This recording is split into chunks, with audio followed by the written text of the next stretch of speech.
You ready? Yep. Okay. Calling to order the meeting of the RPMUD Board of Directors on Thursday, January 27th, 2022 at 6:30 p.m.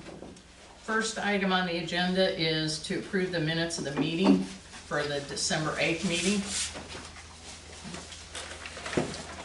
And I don't think, I didn't have any questions or comments on it. I don't either. Yeah. That was a good one. Yeah. I have one, I can't remember what it was now. All right, you want to look at it? Well, I was just trying to look it up. I thought I had one quick question, but nothing to make. I guess I'd move we accept the minutes of November 10th meeting. No, not November 10th, December 8th. Huh? December 8th. December 8th. Oh, why am I got December? Huh? Do I have? Should have December 8th. You should have December 8th. What's this one? Okay, but I'll still. Well, that's the agenda. That's it, Oh, okay. I'll go ahead and make it the 8th. December 8th? Yeah. Okay, I'll second that. okay. All in favor? Aye. Aye. All right, second item on the agenda, receive comments from the public. Do we have anybody that signed it? Mr. Horner? Public, you got any Do comments? you have any comments? Just scratch out his name. Took care of it. There you go, see?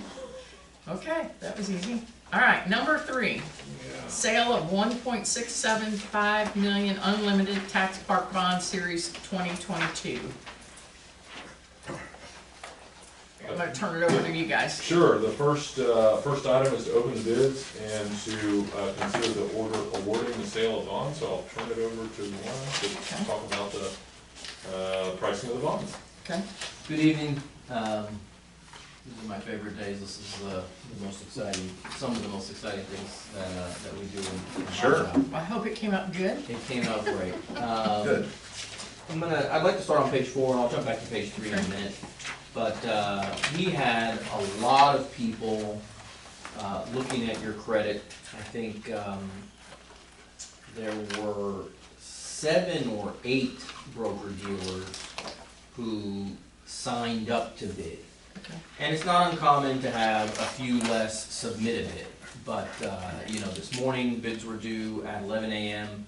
And this morning, when I got to the office, there were 7 or 8 broker dealers that were signed up to bid, and that is a lot. To receive 5 bids, that is also a lot. I would say that's either about average or more than average.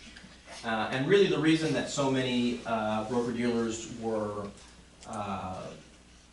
considering submitting a bid was because Build America Mutual, which is one of the 2 insurance companies that insures municipal bonds, did approve your credit for insurance. And so there's sort of 2 different universes of broker dealers who operate in buying municipal bonds, and there's those who only work with non-rated, non-insured credits, and then there's a larger universe of broker dealers who will participate once the credit is rated and or has insurance. So I want to thank Taylor and I want to thank Davis because we had a lot of back and forth with Build America Mutual. You know, as you can imagine, they were very concerned about the number of homes that were in the 100-year floodplain and the number of homes that had flooded. And so there were 3 or 4 or 5 rounds of questions back and forth and discussions. And I think we can say today that all of that time was well worth it because we got them over the finish line and they approved your credit. Assured Guarantee did not approve the credit for insurance, just so that you know that. So here you can see the 5 submitted bids. The broker-dealer that is probably the #1 most active participant in buying municipal utility district, to be more specific, not just municipal bonds, but municipal utility district bonds, is Samco. You can see they submitted the 2nd place bid, or what we refer to as the cover bid. And then Raymond James, I would say, is probably the #2 participant. So they submitted the winning bid, 3% for 30 years. You know, a lot of municipal utility district debt goes out 25 years. This was 30-year debt. And we also look at the distance between these two to see how tight they were, you know, to see where most people kind of clumped together and then there was a bid all by itself, you know, did Raymond James get confused and submit a bid all by themselves? And they didn't. You know, this difference between 3% and 3.01 is about as tight as you can get it. I've seen tighter, but this is pretty close together. So, and the fact that, you know, again, Samco is kind of the standard maker, so it really feels like that's right where your credit would be. So I'm very happy, obviously, about that. You know, you always want to have multiple bidders when you have a competitive sale. Just to talk on this page a little bit, you can see sort of the competition. I think you heard me say this in November or December, and I'll say it again. I do think that you're helped by selling in January. There were weeks in October where there were 25 municipal utility districts selling in a single week, right? And you can see here your competition was much thinner. Specifically today, Paseo del Este is a well-known name. It's a large master plan community in El Paso, actually. However, so there's multiple municipal utility districts, but this one, number one, is just, you can see that it's also non-rated and actually was non-insured. And the winning rate for that one today was about 3.3%. So you can kind of gauge the benefit of the insurance was about 30 basis points, but I just wanted to give you some of that context. I have a question. Yes, please. On page 4, the last bank listed, UMB Bank, Yeah. it has the highest percentage rate and it's in gray. Is that because it has a higher percentage rate? No, the reason that it's in gray is because, so this is the, this gives you kind of, this is a screenshot of the Parity software. And there's multiple screens in this Parity software, so this is just one of them. So the reason that it's in gray is because they just gray out every 5th one. So if you had 10 bids, if you had 10 bids, you'd have 2 gray ones. Okay, all right. And the only reason it isn't in blue is because my analyst clicked through these 4 bids because he was trying to see if which ones used insurance. Insurance is used at the discretion of the underwriter. So on the next page you'll see the premium that was quoted, or it's actually not on the next page, but I can tell you. The premium that was quoted was $60,000. And so I think all 4 of these, and I'm not sure about UMB, but at least all 4 of these determined that that was worth it. So they submitted their bid with the insurance. So being gray means absolutely nothing? Nope. Okay, all right. All right, I'm gonna look at kind of page 5 and page 6 together. This is another one of the parity screens. This shows you, you know, the way that this bid, the way that we arrive at this single number of 3.000529% is by looking at the coupons that Raymond James or any other bank submitted together with the yields. And the yields is another way of saying the prices. So these are the prices that Raymond James, the initial offering prices that Raymond James will offer each one of these bonds, okay? And so then when you take them all together, you get a net interest cost, which is the 3.000529%. So this is where you can see the coupons and the yields and the prices. Not sure if we've discussed this before, so this might be a new concept, but I'll mention it now. And this is why I sort of want to look at page 5 and 6 together. You can see the first, what is that, 7 maturities are as you kind of would expect, and that M is confusing. You see it so much you don't even think about it anymore, but when you're seeing it for the first time, that M means 1,000. I don't know why the iPrio software is like this. So the first 7 maturities are as you would expect. You'll be retiring principal. This is the same way that it appeared in the application that went to the TCEQ. 15,000 later this year, 25,000 next year, 30,000, etc. And then what is very common, especially with these sort of smaller than $100,000 maturities, or frankly smaller than even $1 million maturities, is that underwriters will term up multiple bonds. This makes it easier for them to resell them, to market them. And so that's what you can see here. From 29 to 33, they've termed them up to a single bond. From 34 to 42, they've turned them up to a single bond, and then there's a term bond in 46 and a term bond in 51.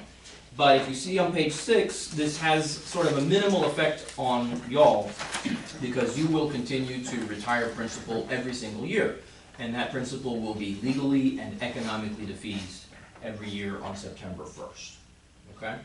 So the principal amount that's listed, Mhm. that's what we're paying off every year. That's what you're paying off every year. Okay, Yep. And so then the interest is a function of the coupon. yes, You know, the yield and the price is what they resell them at, and also comes together to determine the original issue premium, original issue discount. But the interest is just a multiplication by the coupon, and then the debt service is principal plus interest. okay. And then I always like to include a little sort of market context for you all, so you can kind of, you know, this is a snapshot, and if you're like me, you keep these books all the time and read them on the weekends. So you can see where the market was on the day you sold your bonds. And so you may have heard me talk about municipal market data. This shows you the municipal market data since 2009. You can see how low interest rates are compared to 2013. I mean, they're lower than they were in 2017. I mean, we really are, if you look at the broader picture, we're still at all-time lows. And then in this blow up here on the right-hand side, you can see what's happened over the last 12 months. We really hit a low point last February.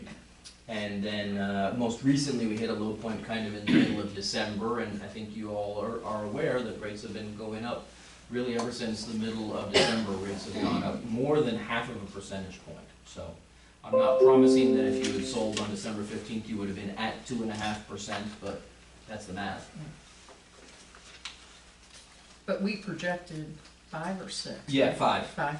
So we're well under Oh yeah, our projection, yeah. which is great news. I should have calculated the difference. the difference in interest, how much you're saving, but it's Substantial. yeah, it's probably a couple $100,000 at Well, least. yeah. So, when it comes to competitive sale, what you really want to see is many bids. I don't want you all to be spoiled. We may have future sales with only 3 bidders, or hopefully not less than 3, but maybe 2 or 3 or 4 bidders. But 5 bidders is great. I spoke to my underwriter today, the RBC underwriter, who hadn't looked at this deal. He's not really interested in River Plantation because he can't bid on it.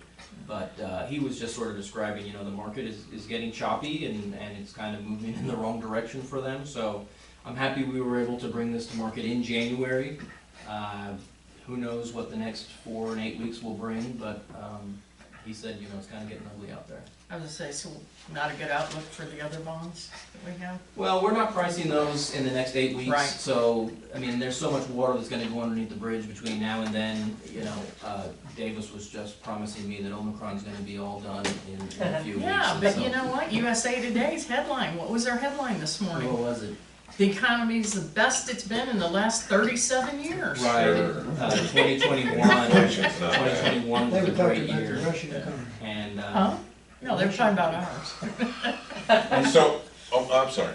Go well, ahead. I was gonna say that RBC put out a lengthy piece in December, kind of predicting good things for 2022, sort of a difficult first quarter because of Omicron, but basically every quarter after that, inflation going down, and they were optimistic. So the fact that we had 5 bidders, does that mean we were somewhat of an attractive, we were the pretty girl out there that people wanted to ask out for a date kind of thing? Well, yes, so Paseo del Este was non-rated and non-insured, which is the main difference. And so none of these 5 bid on Paseo del Este. Oh, It wow. was 3 totally different bidders. So you had their undivided attention today. And, if you look at the rest of the week, there were 1, 2, 3, there were only 3 other deals before you. There were only 3 other deals this week. I guess February 2nd is next week. So, for a long time now, there's been a lot of demand for municipal bonds. And more specifically, there's been a lot of demand for municipal utility district bonds.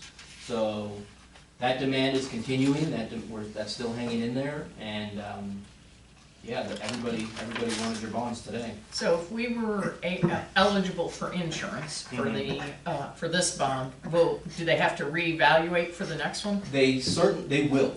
Okay. They will definitely reevaluate, and, you know, as long as there aren't any major red flags, you know, the financial picture remains steady. I don't see any reason why they would not approve your credit again.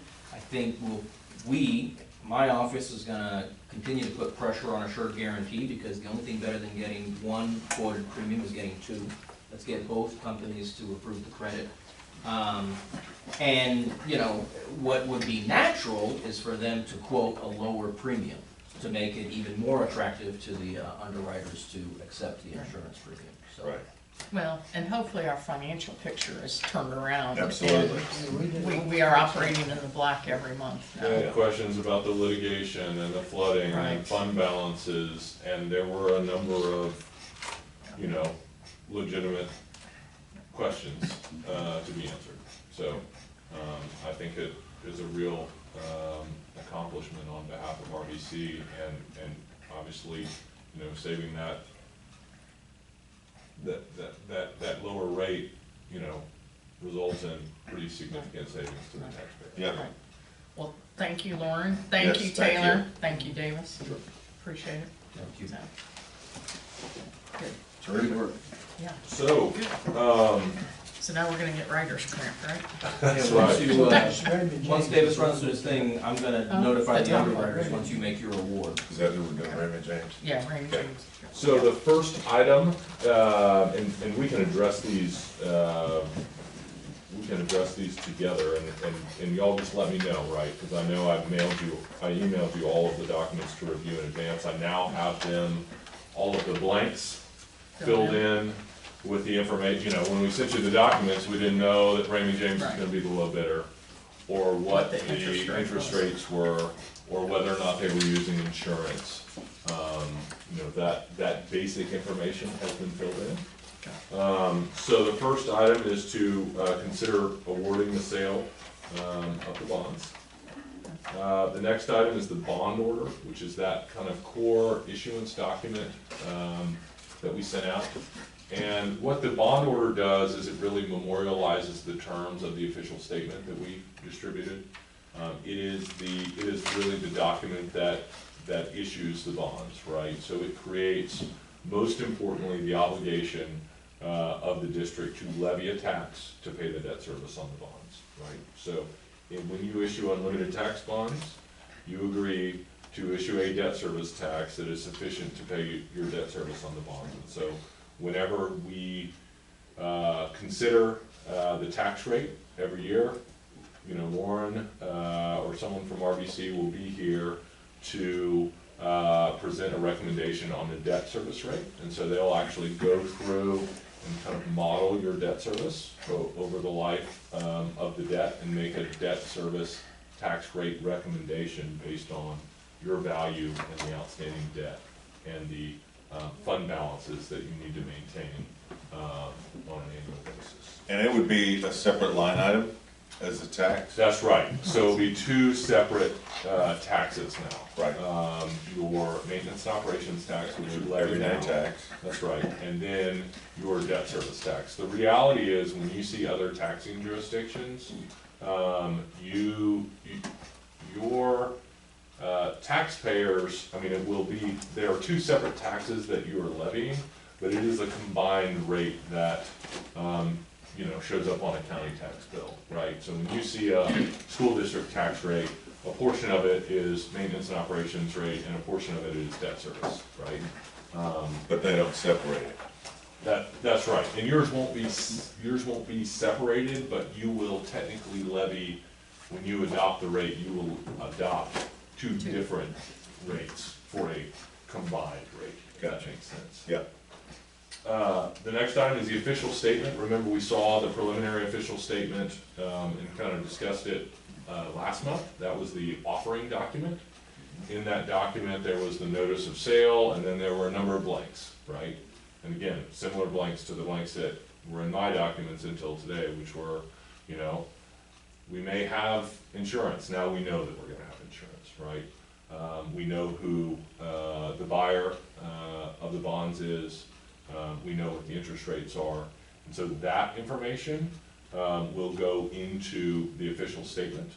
And we need to approve the official statement today, really for compliance purposes. We have to get it out to Raymond James in relatively short order, because Raymond James is going to turn around and, you know, likely sell the bonds, right? Sure. Resell them on the market. They buy all of the bonds and then resell them in the market.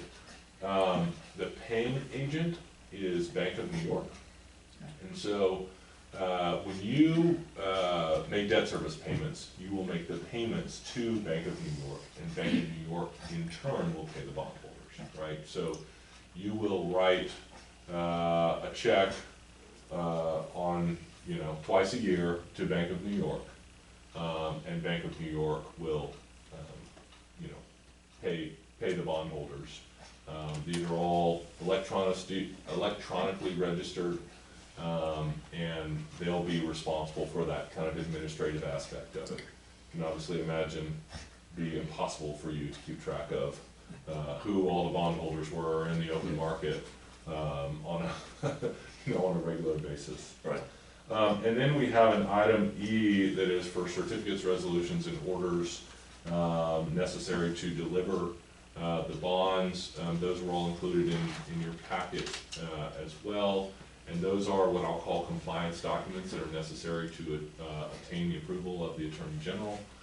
Things like the certificate of map, right? So we have to get a certificate from both the district and from the district's engineer that say, this is the district, this is the map of the district, right? We have to get a certificate of incumbency that tells the Attorney General who the district's board members are and who the officers are. We get a certificate of no litigation that says that there is no litigation that is pending or threatened challenging the validity of these bonds.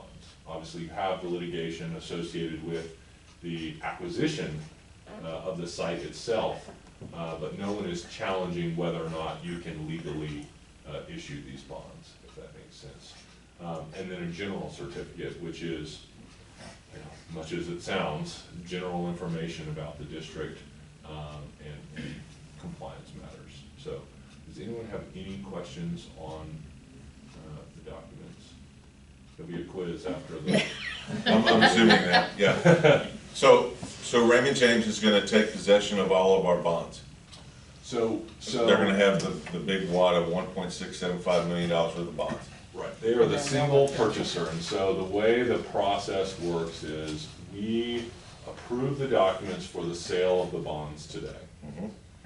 We will not close on the sale of the bonds until actually the morning of February 24th. I mean, it typically happens, you know, kind of first thing in the morning. But it will be the day of your next regularly scheduled meeting, Okay. right? We need about, you know, 30 days to get the transcript to the Attorney General's office, obtain the Attorney General's approval, get the comptroller's signature, and be ready for closing. And then the morning of the next meeting, the transaction itself will happen.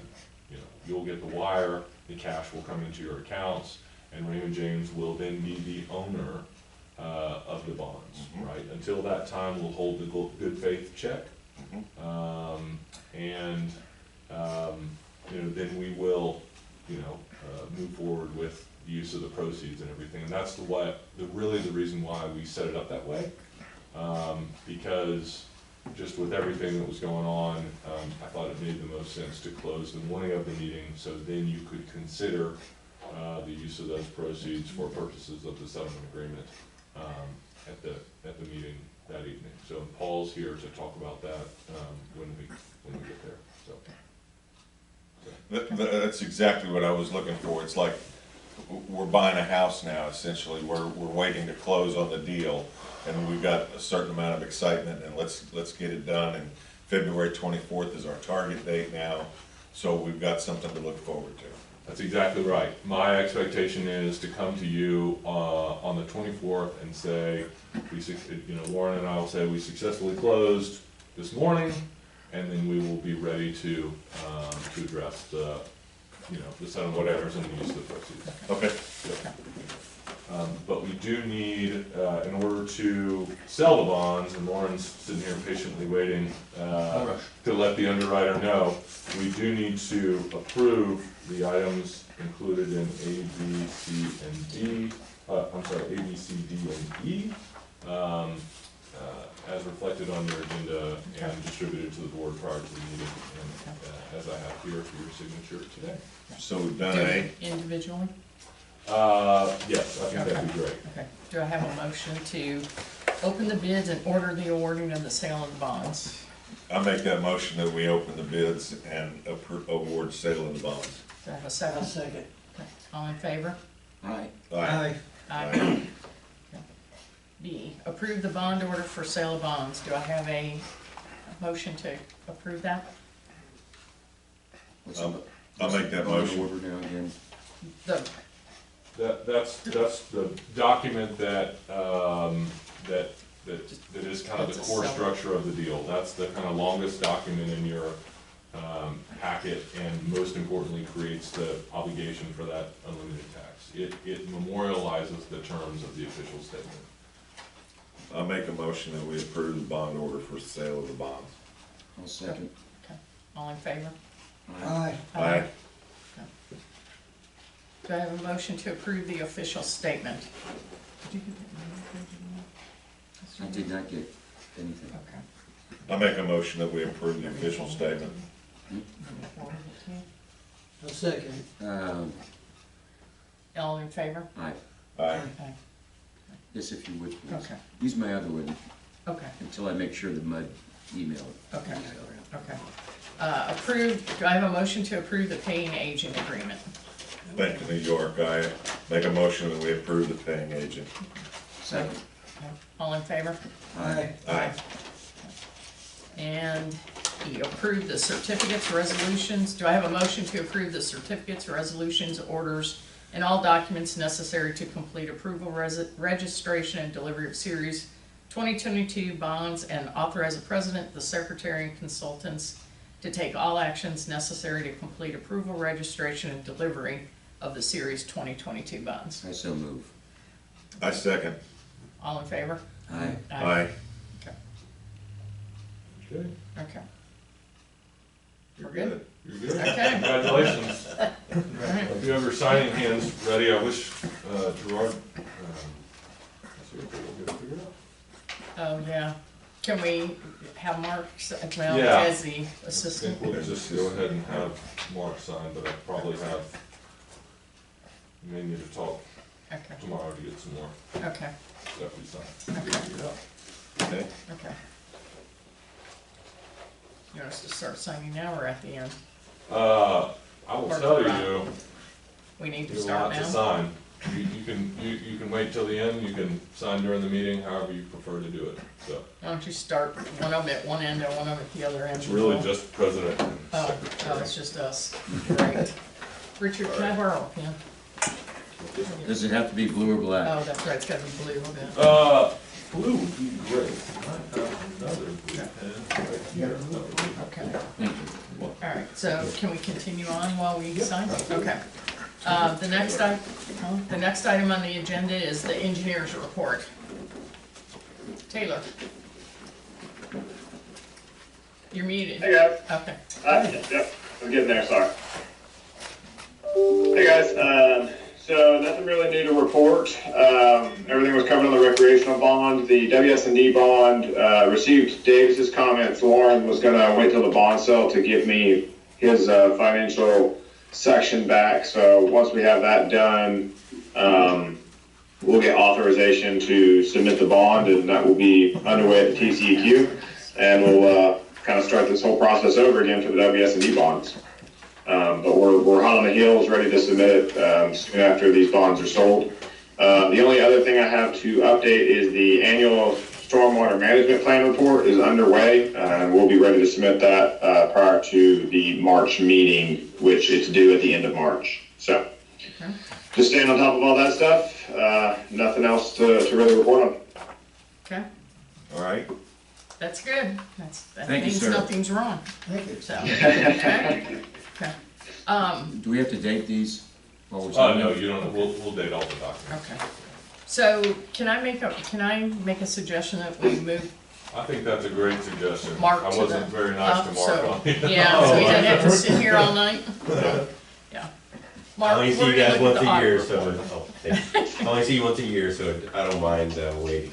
Good to see you all. I handed out the draft audit report. It is the same that I emailed out previously. I do provide an unqualified or clean opinion on financial statements, which is a good thing. Review the work performed by your staff and consultants, make sure that your customers are being billed the proper rates from your rate order, and if a tap is set, the proper fee is collected in advance of that. Make sure the tax assessor levies the tax using the proper tax rate, and that any adjustments to the property values were authorized by the appraisal district. And finally, make sure your bookkeeper is handling your funds in accordance with your investment policy and the Public Funds Investment Act, and keeping the books properly. I always have some minor adjustments in each of those areas, but nothing significant was found in the course of the audit. It has been updated with the park bond authorization, and I'm disclosing that you sold those bonds today. Kind of thought that might happen. I noticed that you had assumed that and then you had put it in the report. Yeah, so we were required to, all the information is as of September 30th, but we also monitor for subsequent events to make sure that we're disclosing any events that happened after September 30th through today's date. So we have done that. And next year I'll update for the WS&D bond authorization. That information is still as of September 30th. So that's what I have to report. I'd be happy to take any questions or comments that anyone has on the audit.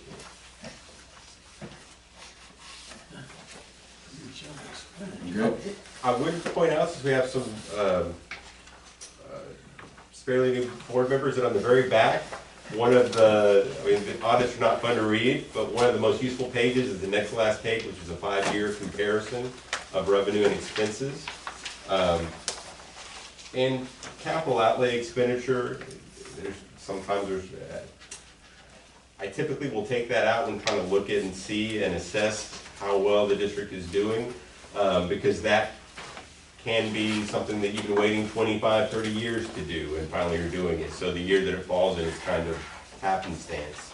And it could be a wet year or a dry year, the ground could crack, you could be replacing a lot of lines in one year looking at it from year to year doesn't have as much value as the other numbers and seeing trends in the other categories. So I just wanted to point that out, and also say that if you do have any questions on the audit report that you don't want to take time up in a meeting, my office, we're happy to take calls and answer any questions you may have, and the district won't get a bill for that time. Even if you're used to seeing audits of private entities, they're different than governmental entities, and some of the terms are a little different, but happy to take that time with you and answer those questions. So other than that, I'd be happy to take any questions you may have. What constitutes a capital outlay as far as these numbers go? What do you consider capital? Capital improvement, any long-term, basically adding an asset that meets the requirements that you've established, which I think is $5,000 is typically what I see.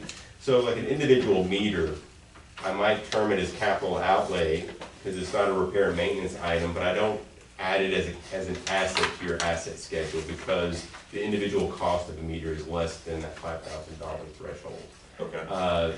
So there's some judgment that is used in that, but I don't want to have something that would be a TAP expense, and maybe you opened up a new subdivision section and you had $100,000 in TAP expense. I wouldn't want that to just fall under repairs and maintenance, which, and as you look at the comparatives from year to year, wonder in a few years, like, why were we at such high repairs and maintenance that year? So something like that I would leave as capital outlay, even though I'm not capitalizing it. But it's basically long-term improvements to your infrastructure, Okay. as compared to mowing or cleaning a line or something along those lines.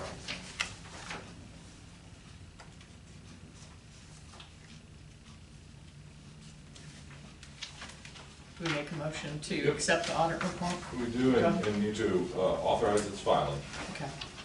Do I have a motion to accept the audit report and authorize the filing? I so move. Okay. Second. Okay. All in favor? Aye. Aye. Well, thank you all for your time and attention. Just to interrupt your other signing with some new signing. This is a letter of representation. I'm not a director when I watch on you guys signing all this stuff. My signature will be illegible after 5 times. But this is Mine just starts out that way. nothing lost. It is a representation letter just affirming to me that you or your staff or your consultants turned over all your records. You didn't get a loan for $1 million and not disclose it to me. Not that we know. To the best of your knowledge. That's all right.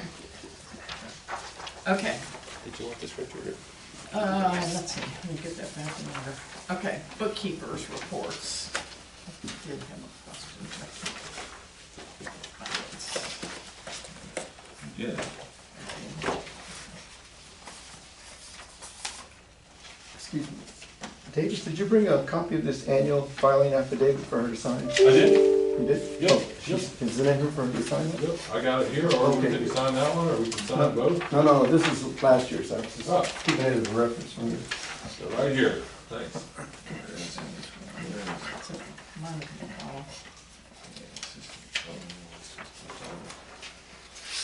So all these deposits that we're giving back, I'm assuming people are making deposits, Richard, in exchange for these, or are we having vacant houses? Those are all people that are moving out, we have to refund their deposit, Well, the I know, but I balance. mean, I'm assuming we're collecting. Correct. When new people are coming in. Okay.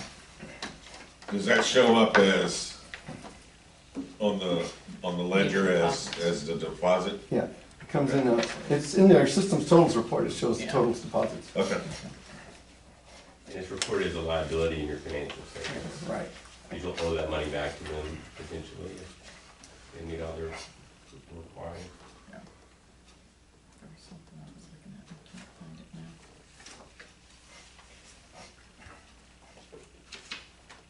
now. Oh.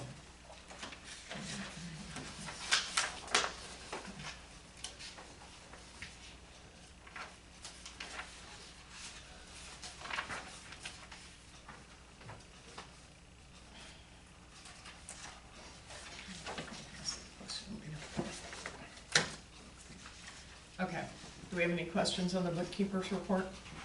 Negative. All right. Tax assessor collector's report, I'm gonna do a motion to accept all of it at once. Tax assessor collector's report, any questions on that one? No, I'm glad to see we're getting tax income. Still not much though. No, it's not, doesn't seem as much, but Hopefully January will be better, so.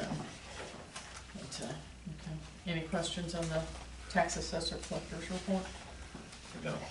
Okay, review of the investments, No. we're not making anything, but neither is anybody else, so, okay. Any questions on the investments? Okay. Payment of the district bills, approved payment of the district bills. I'll make a motion that we approve payment Well, of the district's okay. bills. We also have to make a motion to accept the Okay. other things too, Understand. so, you wanna do one that covers all of them? Eventually, yeah. Okay. We'll get there. No, I think that's it. Okay. You're right. I'll make a motion that we approve all the financial and bookkeeping reports, including payment of district bills. That's second. All in favor? Aye. Aye. Aye. All right, Richard, you're up. Okay, note the operating report, everything's looking good, there's no main issues there. I'm starting to include more items every month, I'm thinking of more stuff to throw in there. So, stuff that normally to me is just normal operations, but this gives you a little bit better idea of a lot of stuff that's going on. For instance, when we performed the annual inspection, the PM on the emergency generators, that means we did all the service every year on it. We change oil, we change all the filters, we run the tests, we do everything on it. So they're up to date, and which we do it once a year, and that's it. Winterizing the plants is a normal thing we're gonna do, we've already done that in December. We had 38 customers that were disconnected this month, or last month, I should say, and How does that compare to the previous month? it's higher. Yeah. 38 is higher? Remember, I've Yeah. said, when you get into the holidays, that's when people start, they'll, divert their funds for Christmas, for instance, and won't pay the bill. Okay. So next month, you'll see it probably be a little bit higher. And then it'll start to go back down after that. So all the disconnects were reconnected? Yes, Okay. all except for 2 that were vacant houses, Okay, houses for sale. okay. We had 1 broken 2-inch water line on Biotesh. It was caused by tree roots that put pressure on the line and cracked it. But it was a minor thing, we got that taken care of. The wastewater plant's running at 43% of its capacity. There's no problems with it whatsoever.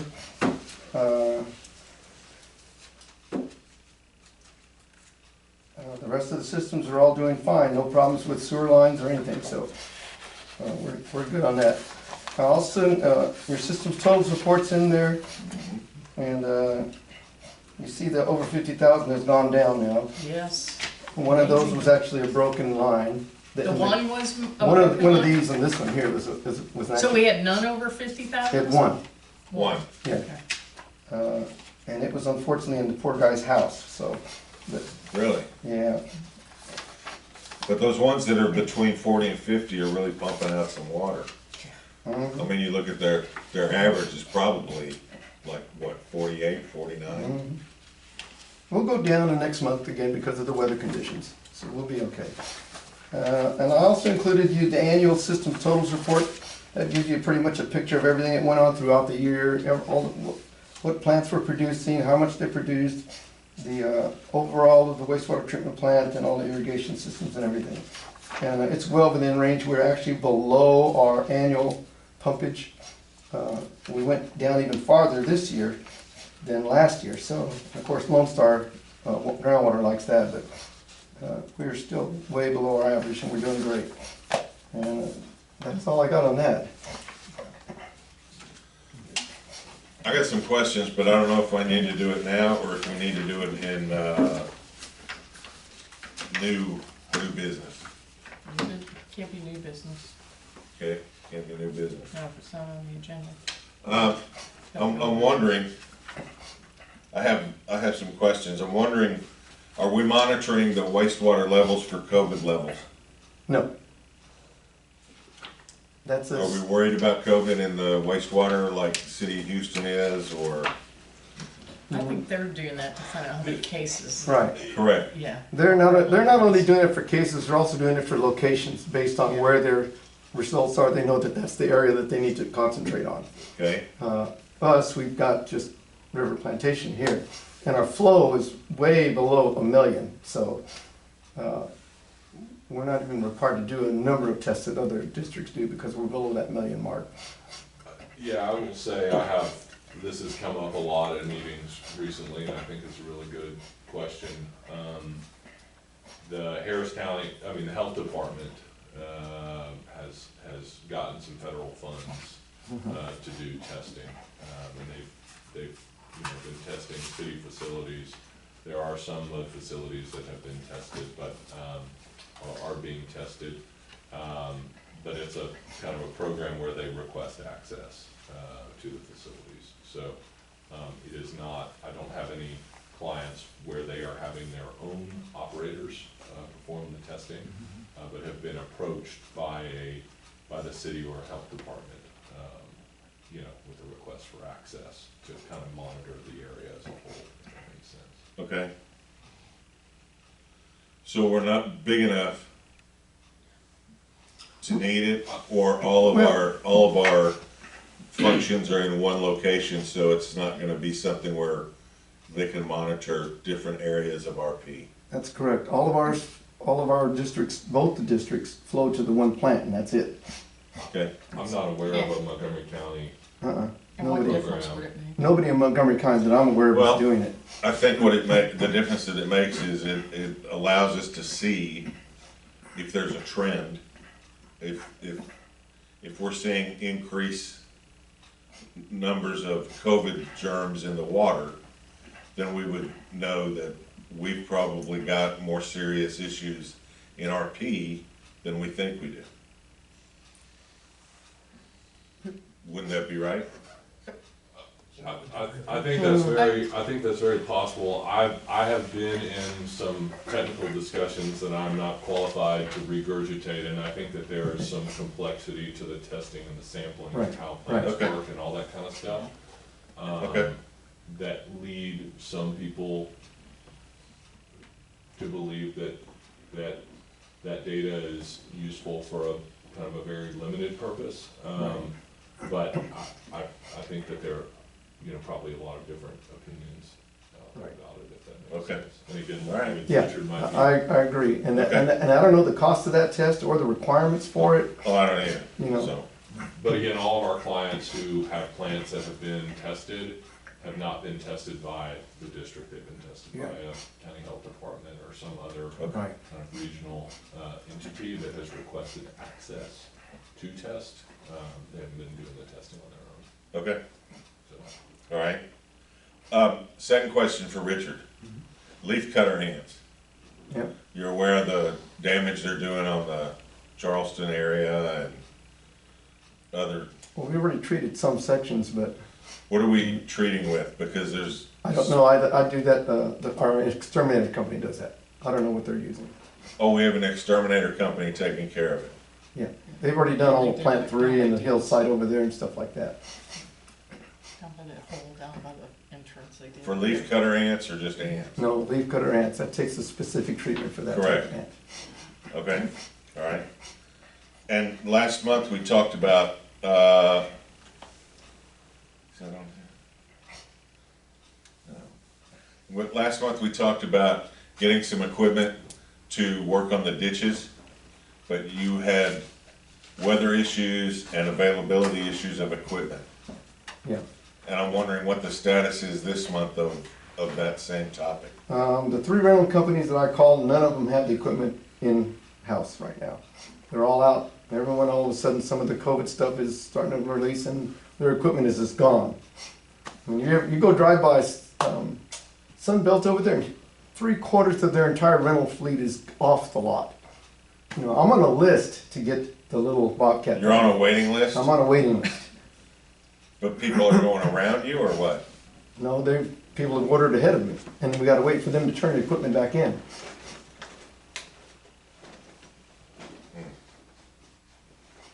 What kind of equipment is it that you're looking for? A Bobcat? I need a skid steer with a flat blade shovel in the front. Have you tried any other entities other than rental equipment places? Well, rental equipment For place is instance, the only Bobcat place I dealer? can. Oh, where? They'll be glad to sell you one. No, they rent them as well. Yeah. I haven't tried any of those. You might check with a few of those. Like Yeah. the cat dealer, the Bobcat dealer, they all have a rental facility. You need a skid steer Right. With a front flat blade. with a flat blade. Okay? They're very popular right now. People are using them in construction and everywhere. Okay. All right. My last one is already on the agenda, so I it'll got be all a right. question, would we have interest in hiring somebody that has a skid steer to come and do the work? Or is We that have to optional? go, probably go out for bids. Yeah, because We that's have gonna to be, go out for that's gonna be bids. expensive to do that. I've tried that route before Right in the now, we're not past. getting anywhere. I mean, if you want, I'll go out and get contractors to submit. It wouldn't hurt to have a number, see what Yeah, they and bid see for. when they can get to it, because I'll tell you this, Tom, I've got the trees in my yard that gotta come down. The guy called me today and he said, we can't even get to you till the end of March. And I got one that's hanging over my house, and he said, I can't do it till the end of March. So, everybody's like that, Must be nice. because yeah. So, but I'm just saying, because COVID put so many things off and pushed it back, that now they're But just I also swamped. believe COVID's become a scapegoat. for a Oh, lot I of know. other things. Oh, I know. I agree, yeah. But let me tell you something, with COVID what ain't he's a charging me, Yeah, exactly. bidding to charge me for that, I yeah, like that. I'd be jumping on it tomorrow if I wasn't swamped with what he's charging me for those 4 trees. You I know, it's not cheap. No, I got 4 huge oak trees hanging over my house that I gotta have come down. So, anyway, The whole Okay. tree? huh? The whole tree? Yeah, 4 of them. The bark has fallen off and he said they're rotting from the inside out. Ooh, that's not good. Have somebody else check it. He's my 3rd guy that's come Looked look at at them. about March and now come down by themselves. Yeah, that's what I don't want. So, that's what I don't want. So, Okay. okay. Good. Treasury Management Services. Richard, do you wanna talk about that? That's the services agreement that you Oh, wanna that's get in what that front of the was. board? Yeah. The treasury service agreement is for, remember we were gonna start the ACH draft? Oh, yeah. Well, that's Okay. what that is. Okay. And so if the board wants to proceed with that, there's a whole bunch of stuff here you're gonna have to sign again. Okay.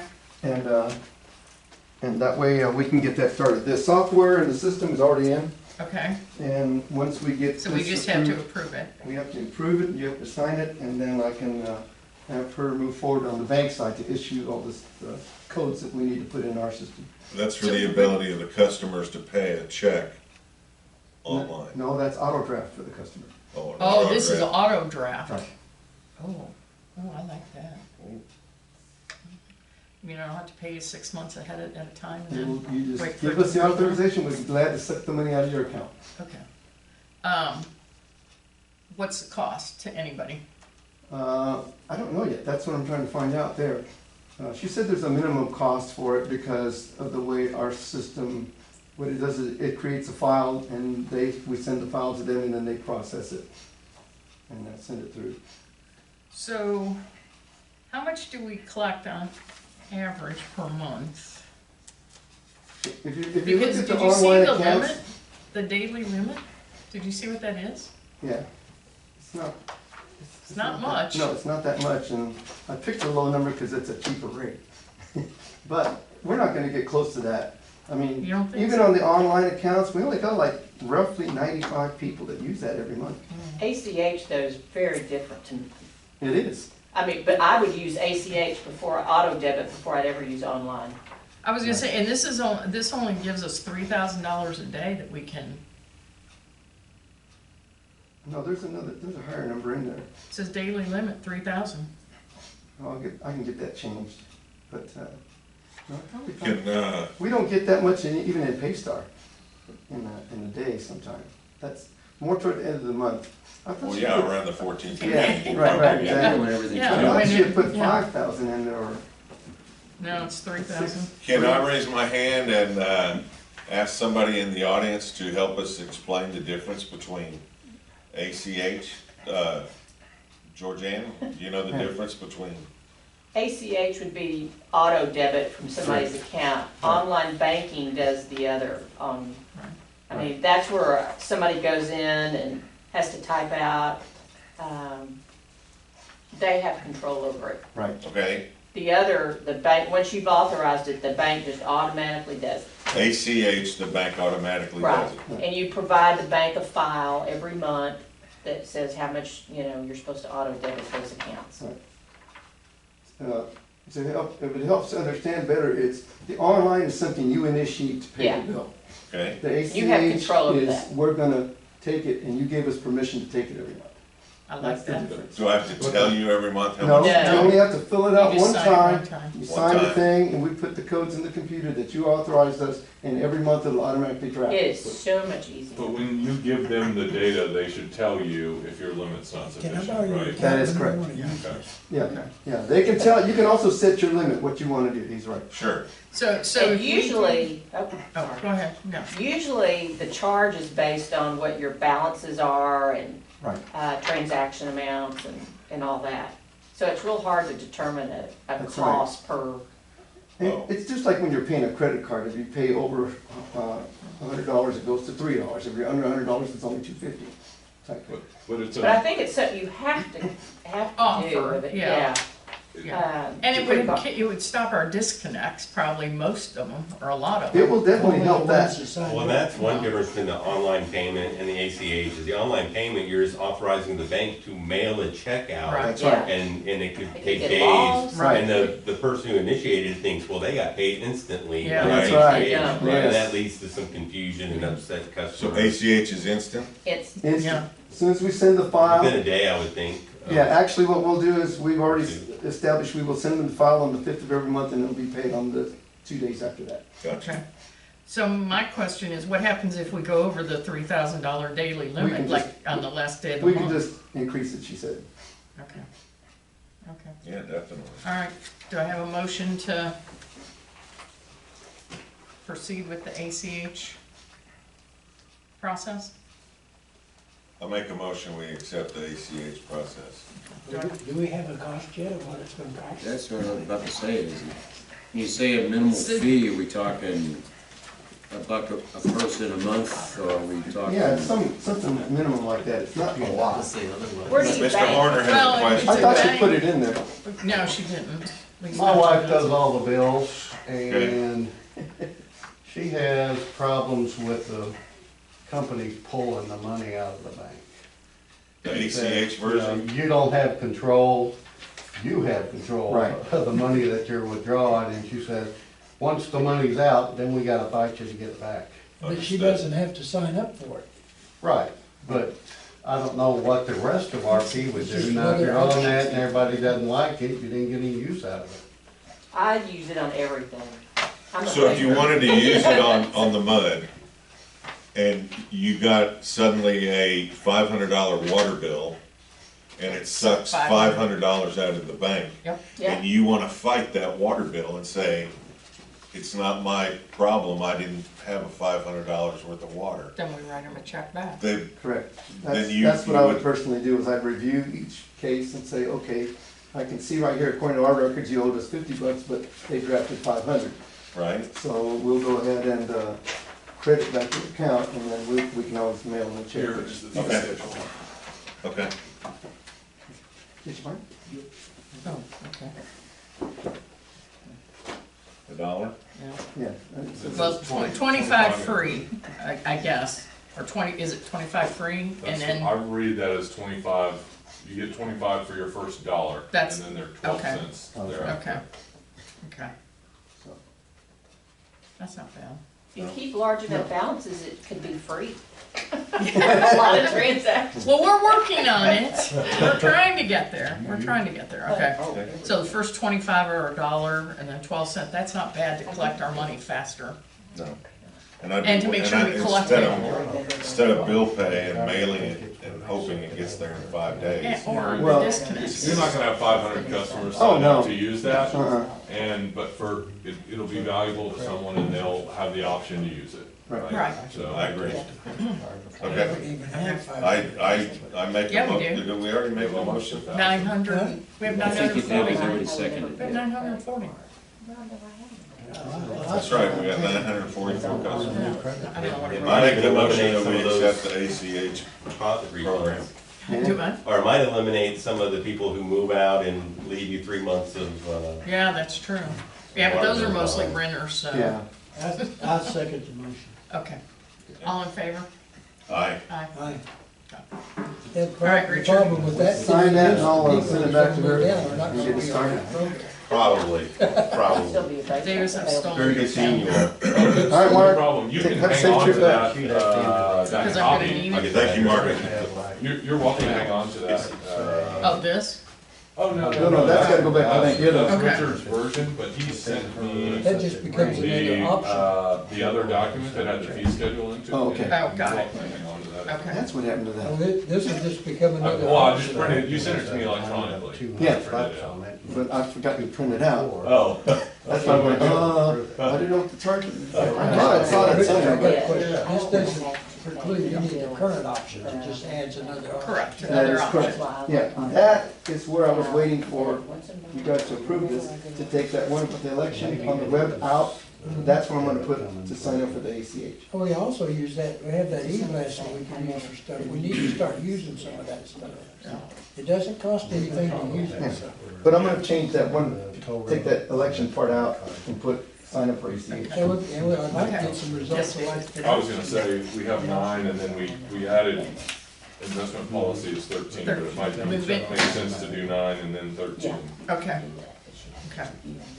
All right, resolution affirming review of the investment policy, strategies and objectives, and list of approved brokers and dealers. Okay, the Public Funds Investment Act requires that you have an investment policy and that you review it annually. I like to put it on the agenda when your auditor's here, because not only do we look at it, but he looks at it as part of his audit of the district. And there obviously aren't any notes regarding deficiencies in your investment policy or problems with your investments, so we need to approve the resolution affirming review of investment policy for compliance purposes. And then, actually, I think when I put it on the agenda, Tom, who's your treasurer, emailed me and said, hey, I think we should take a look at updating our investment policy, so I think that'll be the next item. So, Okay. we need the resolution to show that we reviewed the current policy, and then we have a new policy to talk Okay. about. All right. So moved. Second. Okay. All in favor? Aye. Aye. All right. So then number 13 is the new investment policy. That is right. So, your current investment policy is a little bit, I would say, unique. Not your investments really aren't. But I've prepared a new investment policy that really just tracks the limitations of the Public Funds Investment Act.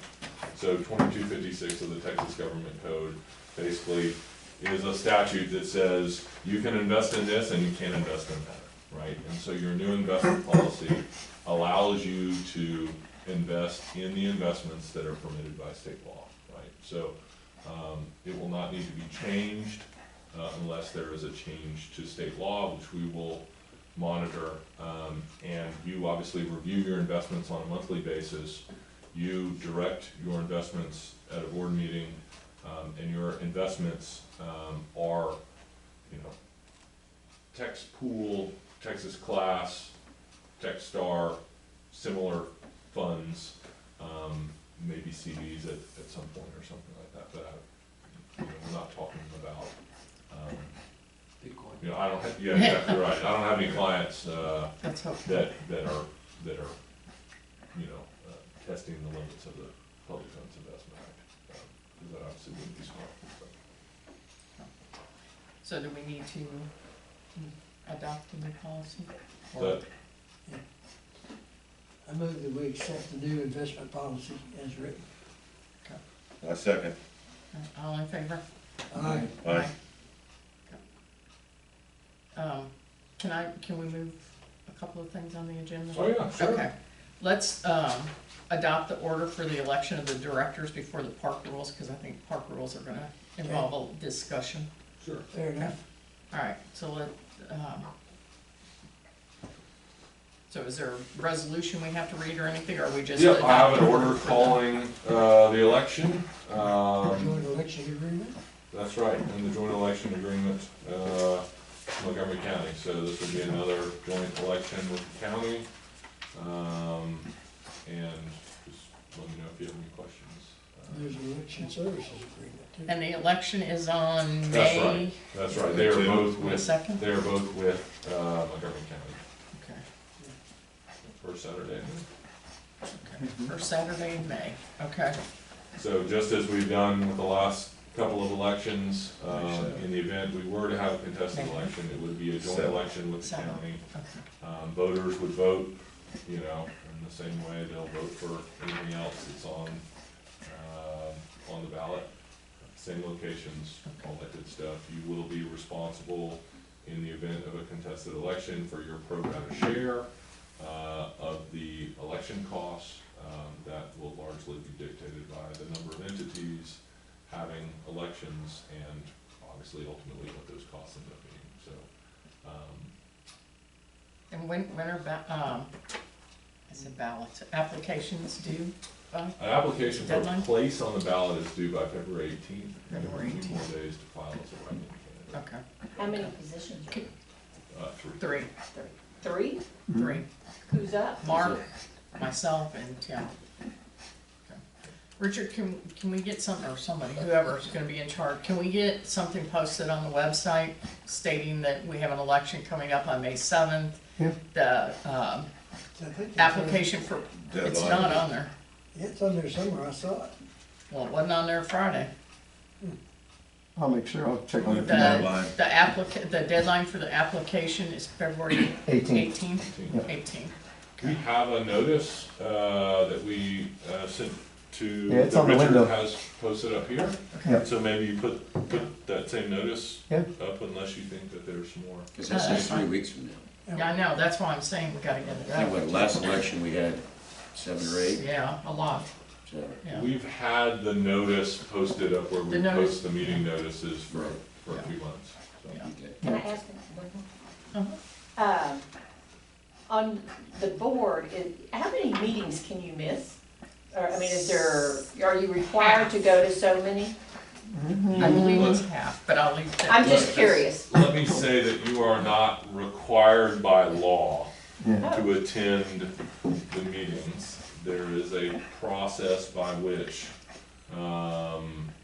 you can be removed if you fail to attend 1/2 or more of the meetings during the prior year. Has that happened with any of the directors? No, Not to my knowledge. not yet.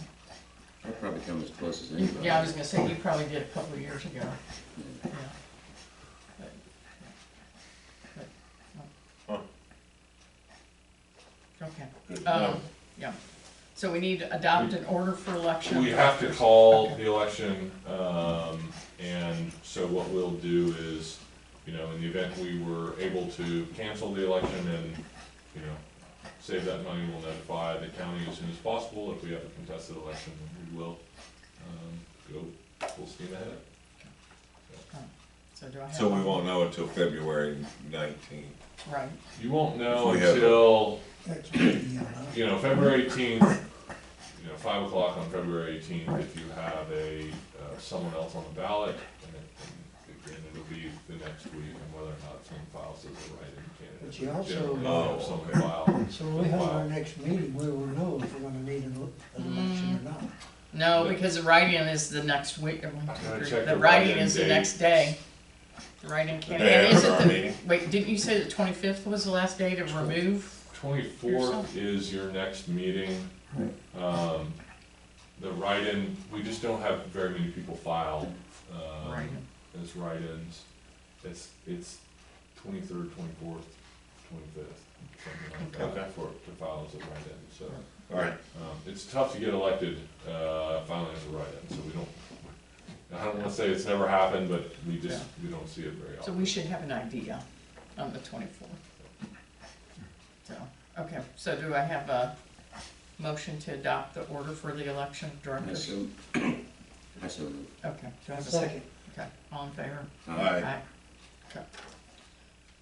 Okay, do we That want to, includes both of the election agreement and the joint agreement. That's right, in the order for the, election of directors, it says that we are going to have, an agreement. Okay. We're gonna have an election with Montgomery County, and so, yes, that's all Okay. included. We'll, as part of the Richard, adoption can of you the order. get the volume back there? I mean, some of, I'm not talking real loud, and I know sometimes you're not. Oh, sure. it picks up like Yeah, dropping Well, something. I tested it today and it's I was works just curious really if you good. get young people back there. Okay, so let's go on to discuss the hiring of the management company. So Richard, you told us last year that you thought 2023 was gonna be your last year. So we had discussed on the board, I don't know if you were at the meeting when we discussed it or not, were you there when we discussed it? A couple So, times okay. we have, I think, in the past. But I think the board, we need to look at contingency plans. In case Richard is going to retire in April of 2023, Yes. that's only a year away. Yeah. Yeah. Is that what you're saying, your plan is at this That was time? the general plan, yes. Okay. Is that still the plan? Well, as I commented to you one time, I said, if I'm needed to stay on board past that, and I don't have any health issues, thank God, so I don't mind doing that. Okay. It was just a general Okay, thing, okay. but I'll leave it up to the board, your Okay, decision. well, I just think we need to start looking at our options and, because a year will fly. I mean, just look at how this past year flew. Right. So, we've gotta start making, especially with all the bond things coming up and all the construction projects coming up, we've gotta start looking at some options. I've always thought we need a contingency plan. Okay. My problem is, I don't have any data on any of these companies that we're talking about. So I'm not in a position to make any kind of choice. We're not making, I don't think we're making a decision tonight. I think we're just discussing whether that's the Right. way we wanna go down the road looking at, or, I think it needs to be looked at, yes.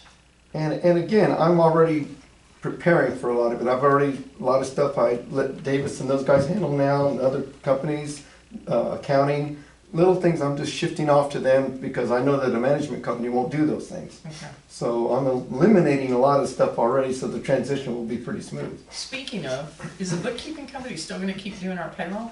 Cause remember, didn't they tell us they weren't gonna do it? They're gonna do ours because we're the only one, Okay, and we have less than 10 employees. okay, So yeah, we don't have to worry about that.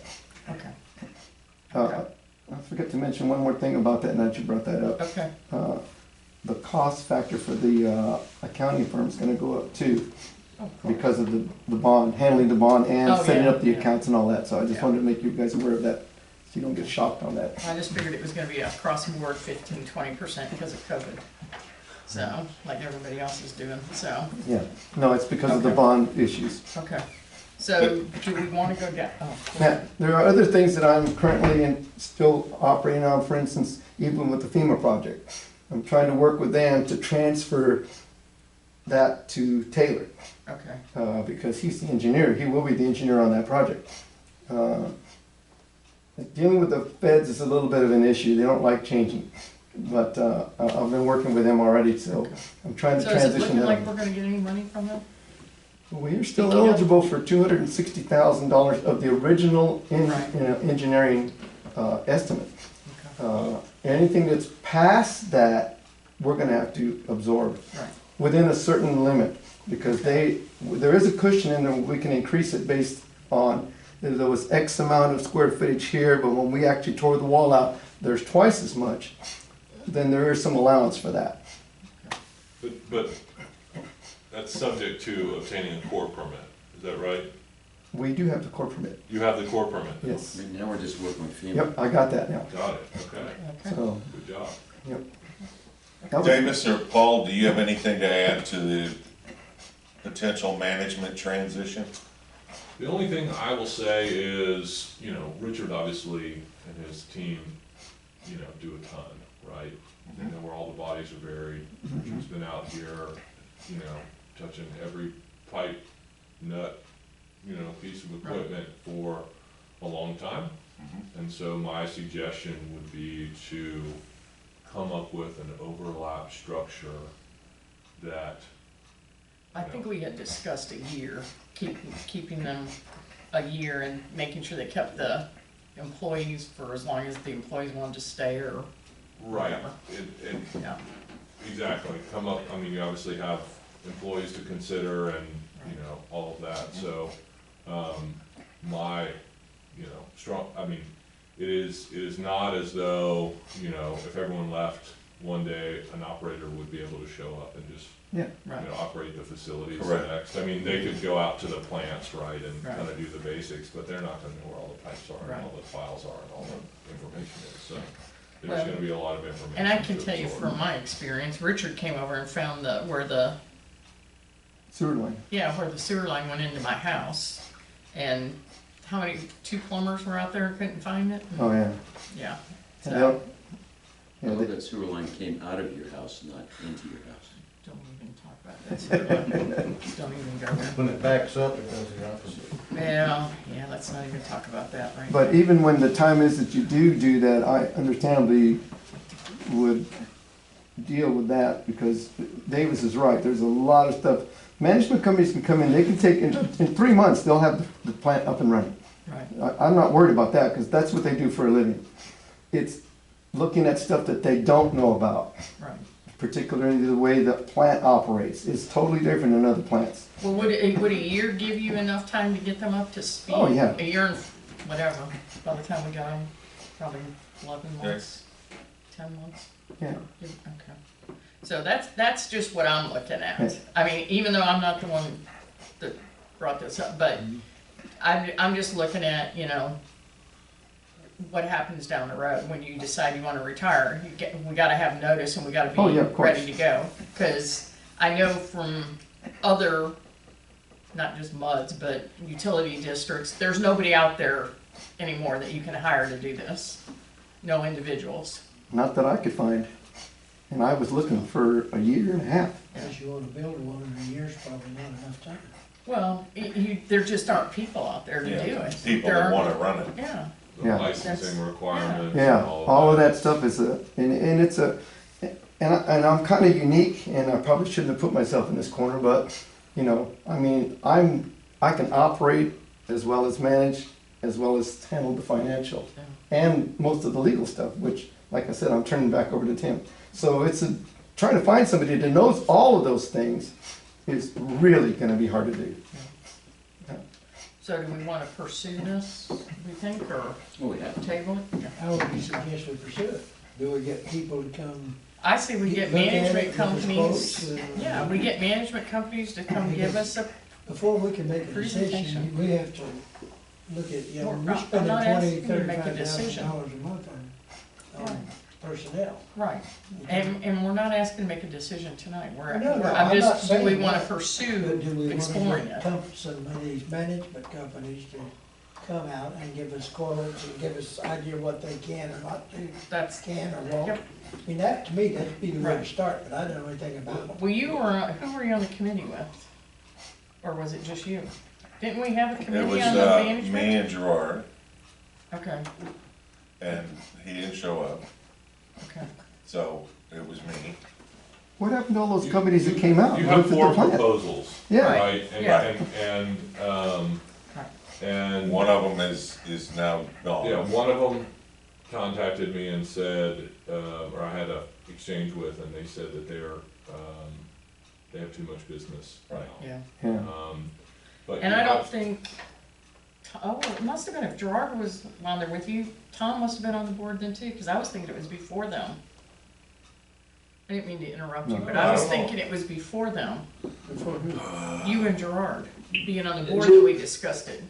Y'all solicited the proposals, and then after the election, there was a committee set up with Gerard and Tim to review them and kind of come up with a path forward. Okay, Right. That's how it happened, and then as Tim said, unfortunately, that wasn't a successful committee, and it's not, not Tim's fault, obviously, at all there, but, and so the idea, I think, would be to pick up where you left off and get updated proposals, and then, I think the next steps would be to have them come in and interview and that kind of thing, and I think now would be the time to start. There's no time like the present to start, that way you don't get in a bind.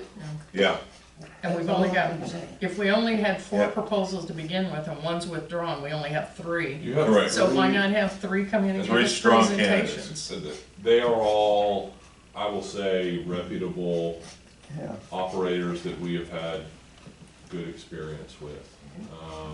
And I know are all very interested. So, I think they'd be happy to meet with you and talk with you, anytime, that you think is right. And I think that, appointing a director or two, to kind of have those conversations, and work on timing and honestly have some more conversations with Richard and figure out how that transition might work and make a recommendation there, I think would be a great idea, because that is a unique part of this process, or will be a unique part of this process. I mean, these operators have all come in and, bid on, not really bid on, and interviewed for districts that had another operator, right? I'm sure they've all taken over districts that also had a general manager and in-house personnel. When it's operator to operator, you know, it's what kind of software do you use, we're uploading the data, right? When you are talking about an in-house operation like this, especially with a jack of all trades like Richard, who's been around for so long, there's just a lot for them to absorb, and it's all those situations are really unique. And I think that there's some real conversation that should be had with each of them about how do you propose to handle this, how do you envision this working, all of that kind of stuff. And that's not really something that you can, I think, get a really good feel for from a written proposal.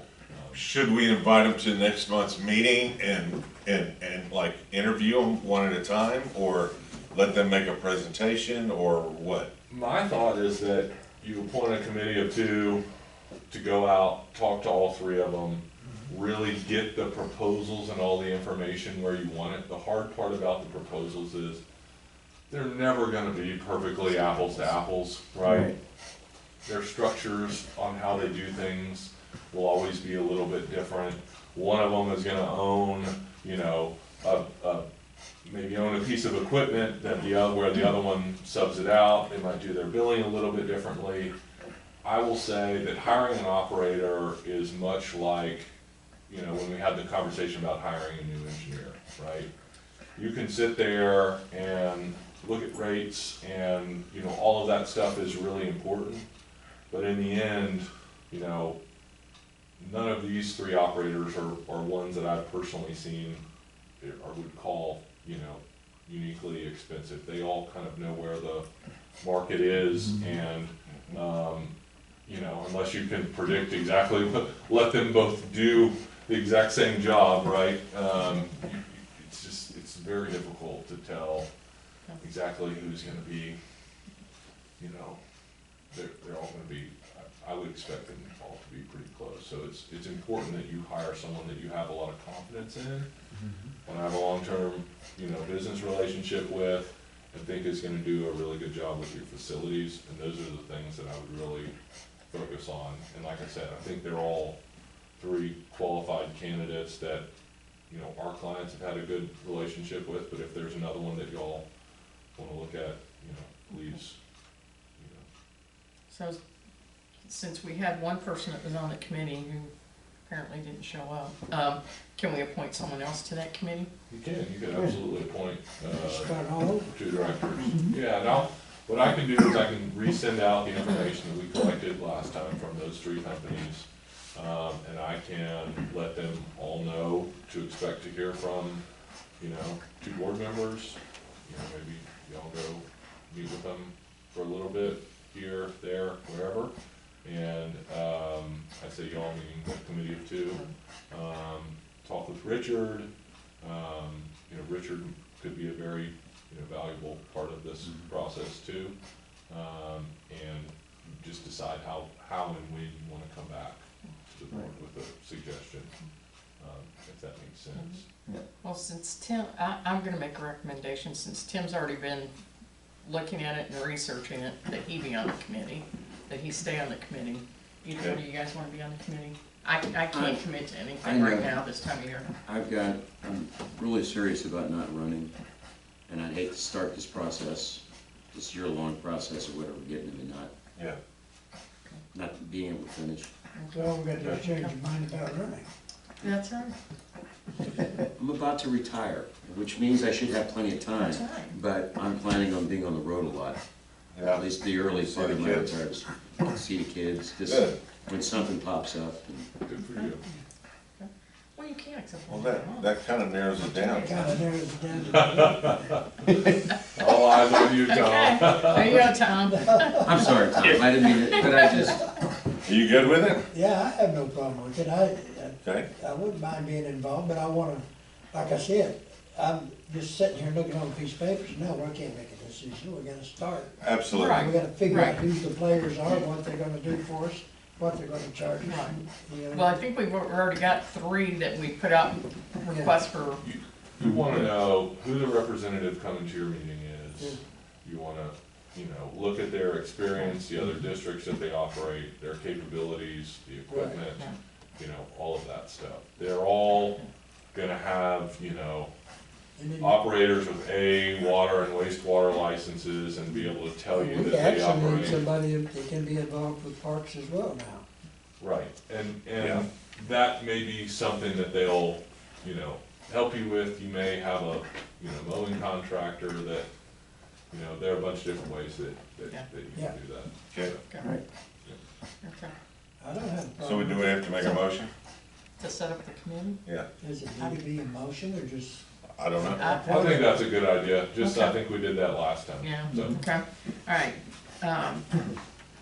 Do I have, I make a motion that we set up a committee to investigate management companies in the future? in the future, near future. I second. Okay, all right, all in favor? Aye. Okay. Okay. Okay, I think the last thing on the agenda, other than pending business and executive session, is park rules. And I'll start this discussion, because I kind of was one that initiated this whole thing, so, but, Yeah. the problem is, we're having people, motorcycles, trucks, 4-year-olds driving golf carts, okay? When I met with the sheriff's department, and I talked to the constable, but when I met with the sheriff's department, the signs were posted, he did see the signs, they are willing to enforce it, but they don't want any, and Paul, you may chime in here if you want to, but they don't want any, well, that golf cart can, but not that golf cart. He also informed me that as of September 1st, it's illegal to drive golf carts on the roads without license plates on them. Correct, and a driver's license. And a driver's license, that's correct. So, and as we were standing there, about 4 of them went by. So, but what he said was they've gotta pick what they're gonna enforce and things like that. But I have a problem with the 4-year-olds driving golf carts down the cart We path. all have. But how are you gonna put that on the It's sign? easy, we qualify this where it says no unauthorized vehicles. First, we say about what's authorized. Golf carts, no off-road vehicles, no OTVs, no motorcycles, if you have to. But you could say golf carts and our maintenance equipment are the only thing that's authorized. Part one. Part two. How big's that golf sign gonna be? Golf carts, I'm just adding 2 lines. Golf carts have to have an adult With a driver's license. with a driver's license driving Licensed the driver. vehicle. Driver must have a driver's Minors license. can drive them on the park. You have to put that in this wording here, 2 lines, basically. On the signs? Yeah, on the sign, it spells out, if you bring an ATV out here. Well, I know you have to put it on We're the sign, but I'm just saying we're there's. gonna run you out. If you have a kid driving a golf cart, you're going to be sent away. But I think we have to, in fairness to our people, we have to allow golf carts to use it. We've got a lot of people that have gone out and bought golf carts with the purpose of just driving down the thing. Yeah. And that's all they're doing. And most of them are adults, believe it or not. Okay, so what are you gonna do if somebody's walking? Can I say something here real quick? So, Yeah. y'all are the board, we're here to help you do the best job you can, so y'all make the decisions here. You have a set of park rules that you passed already, Yeah, and we did that when we, acquired through condemnation, and I know that's almost over, and congratulations, by the way, I didn't get to say that earlier on the bond. So, you're gonna own the park fully pretty soon, and as part of the process, you already adopted a set of park rules and posted signs about it. Your rules prohibit a vehicle of any kind, which includes golf carts. And so I'm not telling you you can't change that, but I just want to be clear for this meeting that golf carts are currently unauthorized and are subject to a $10,000 per violation penalty. If you want to change that, you can change it. But as what you've heard is, it has to be a change that's sensible, it has to be uniform, there can be no discrimination of any kind. But you will have to have a change if you want to allow golf carts, and you will have to, probably specify things about where golf carts can go, and hours, and safe behaviors, and things like that. And so the reason, and I'm just telling you all information that I know, the reason most of our clients do this is they just say no vehicles at all because you don't want to get in the regulation of vehicles business, right? So that's how we got to where we are, and that's where you are. But if you want to change it, we can certainly help you do that. Well, I'm gonna tell you that it's my opinion that we owe it to our contingency out here to do it, because the state has made it illegal for them to drive on the street. They bought houses out there with the idea they could drive with the golf cart or course to play golf. So the only way that they're gonna be able to do that is if we allow them to drive golf carts out there. There's a lot of handicapped people that have asked, can I drive my golf cart on the golf course or on Charleston? So I think we owe it to these people to give them access to the golf carts. But we don't owe motorcycles, four-wheel drives, that kind of thing. And we also have already on here, areas open from sunrise to sunset. And nobody's paying attention So to you that have a either. time frame already in there. All we have to do is say what an authorized vehicle is and an authorized driver. We do that, and I think we've solved the problem. Letting them use the golf carts with a qualified licensed driver, no kids. Because I've seen kids drive those stupid things over the tee boxes and fly them for 10 feet in the air, Yeah. We gotta stop that, obviously. So they have to be driven responsibly by an adult. Well, that would require us to put in another line that maximizes the horsepower of an engine I or was gonna say, what qualifies as a Wheel- golf cart versus wheelbase an length ATV or versus something like that. yeah. We would do it by vehicle weight and engine size, and I think you can reasonably define a golf cart, in your rules. Yeah, because some of them can have like 2 or 3 rows of seats, and some of them only have 2. My experience with it is really just that the more Start making complicated additions. Yep. you make the rules, I think the less likely you are to have the constables Enforce or it. We'll the probably sheriff's talk to them. department, Well, you talk to the constable, I'll talk to actively the sheriff's enforce it. department. and Right, they're because they're not gonna accept come this out and and stuff like that. inspect the Yeah, horsepower. they will if we. Wheelbase. The sheriff's department Anything is like not that. gonna do, except this, except on that, they're not gonna do exceptions. I'm not gonna be happy if we don't allow it, so. And I'm with Tom, 100% with Tom. I know It's a my golf friends that course work for the community. city. I agree, and that's why I knew this was gonna take some time, because, how do you So- make that so a what's the walking, how argument? do you make those walk? But let me go back a second. When I started telling you what I thought, I told you we can make a 2-line insertion in here. What's wrong with what I was saying there? Does that not qualify it good enough? No, I think that that's a good qualification. We would also need to amend the rules, in the document itself, but I think that that's absolutely I something don't know, that you did can you do do. that one, or who did this one? Here's what We put it together kind of collectively. We Yeah. approved it at a board The meeting. board. Yep. yeah, Yeah. we did. So the thing is are we gonna make the previous golf cart path walking trails or cart paths? Make a decision, because that's what we gotta do. I walk because- Charleston just Okay. about every day. Okay, I've never seen a problem with pedestrians and golf carts at the so same which one time. has to give way? I don't know, because I don't walk, I'm just asking, I Yeah, don't walk there. I haven't driven my So- golf cart in Charleston in a long time, but Okay, typically I would give way to a pedestrian just like anywhere else. okay. Okay. Yes, Richard? All my friends that work for the city of Conroe in the Parks Division, they said they don't allow any vehicles, period. They don't want the liability, they don't want, you can't make a discretion, you can't be discriminative. They said the best thing is just don't have them on there, period, and that's what they enforce, no vehicles. Wow. They have a different situation than we do too.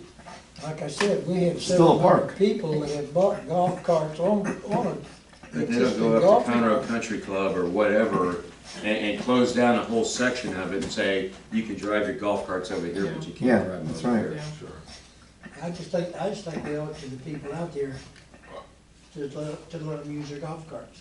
Can I ask, are people going down the cart path, or are Oh, they yeah. going in the fairway, Well, or? both. No, almost They- all of them go down the cart path. They- Well, on the golf, with golf carts, the motorcycles and that are not But That's that's- what I said, with those, you can't. But that might be a good thought too, that might help.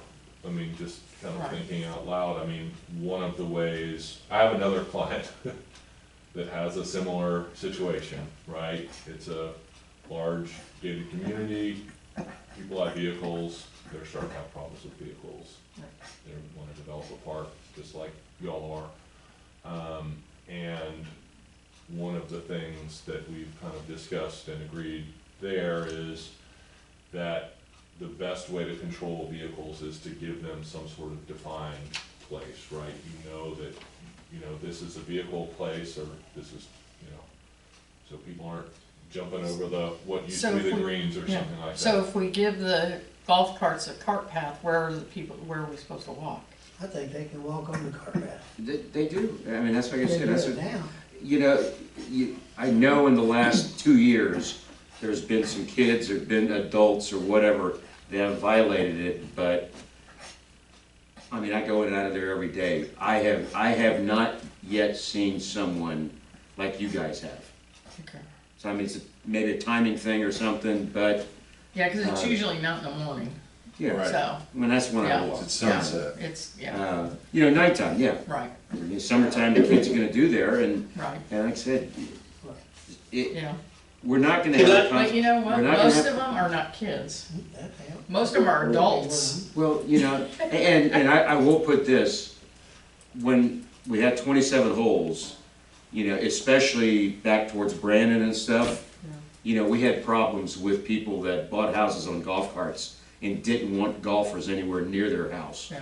And you know, with big fights, they drive their four-wheel drivers onto the course. I mean, it's a problem. Yeah, And that's when you talk to them and you start dialing, so, excuse me, I'm calling up Gene the constable, he oh, should be yeah, here. well, I did that. And then they'll, not that they'll show up. No, Yeah.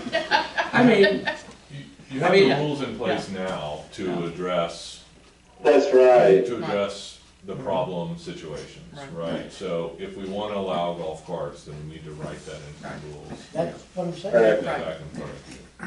So, you would need, and you can ask us to do this now, so for next month, you would just have us put on the agenda an item for consideration of possible amendment to the rules. But the other thing I wanna just remind you is, the constable report, not your only one, your rules authorize you to enforce them.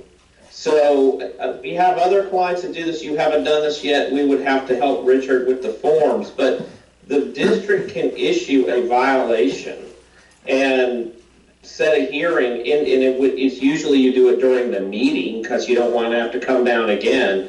But if you have people who you know who they are, you can send them a violation, a certified letter, hand delivery, however, and tell them we're having a violation hearing at the next meeting, bring them down, you can give them a warning. If they keep doing it, you can fine them. So you don't have to sit by and just at the mercy of law enforcement, which I know has many, irons in the fire and can't always come out here. So I just want to remind you about that. And we do that all the time for other clients, and can help y'all with that if you're interested in that.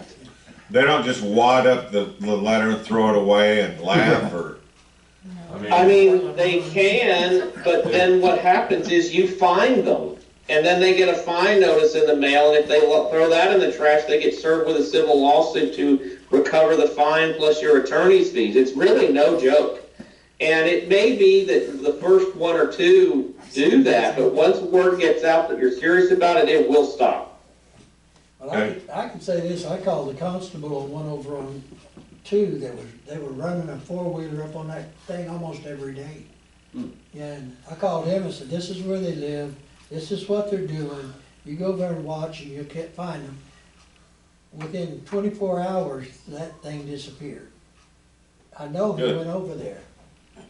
So, I just called him and said, hey, I need your help, take care of this for me. I said, Gene told you to do it, right? And he said, yeah. I said, okay.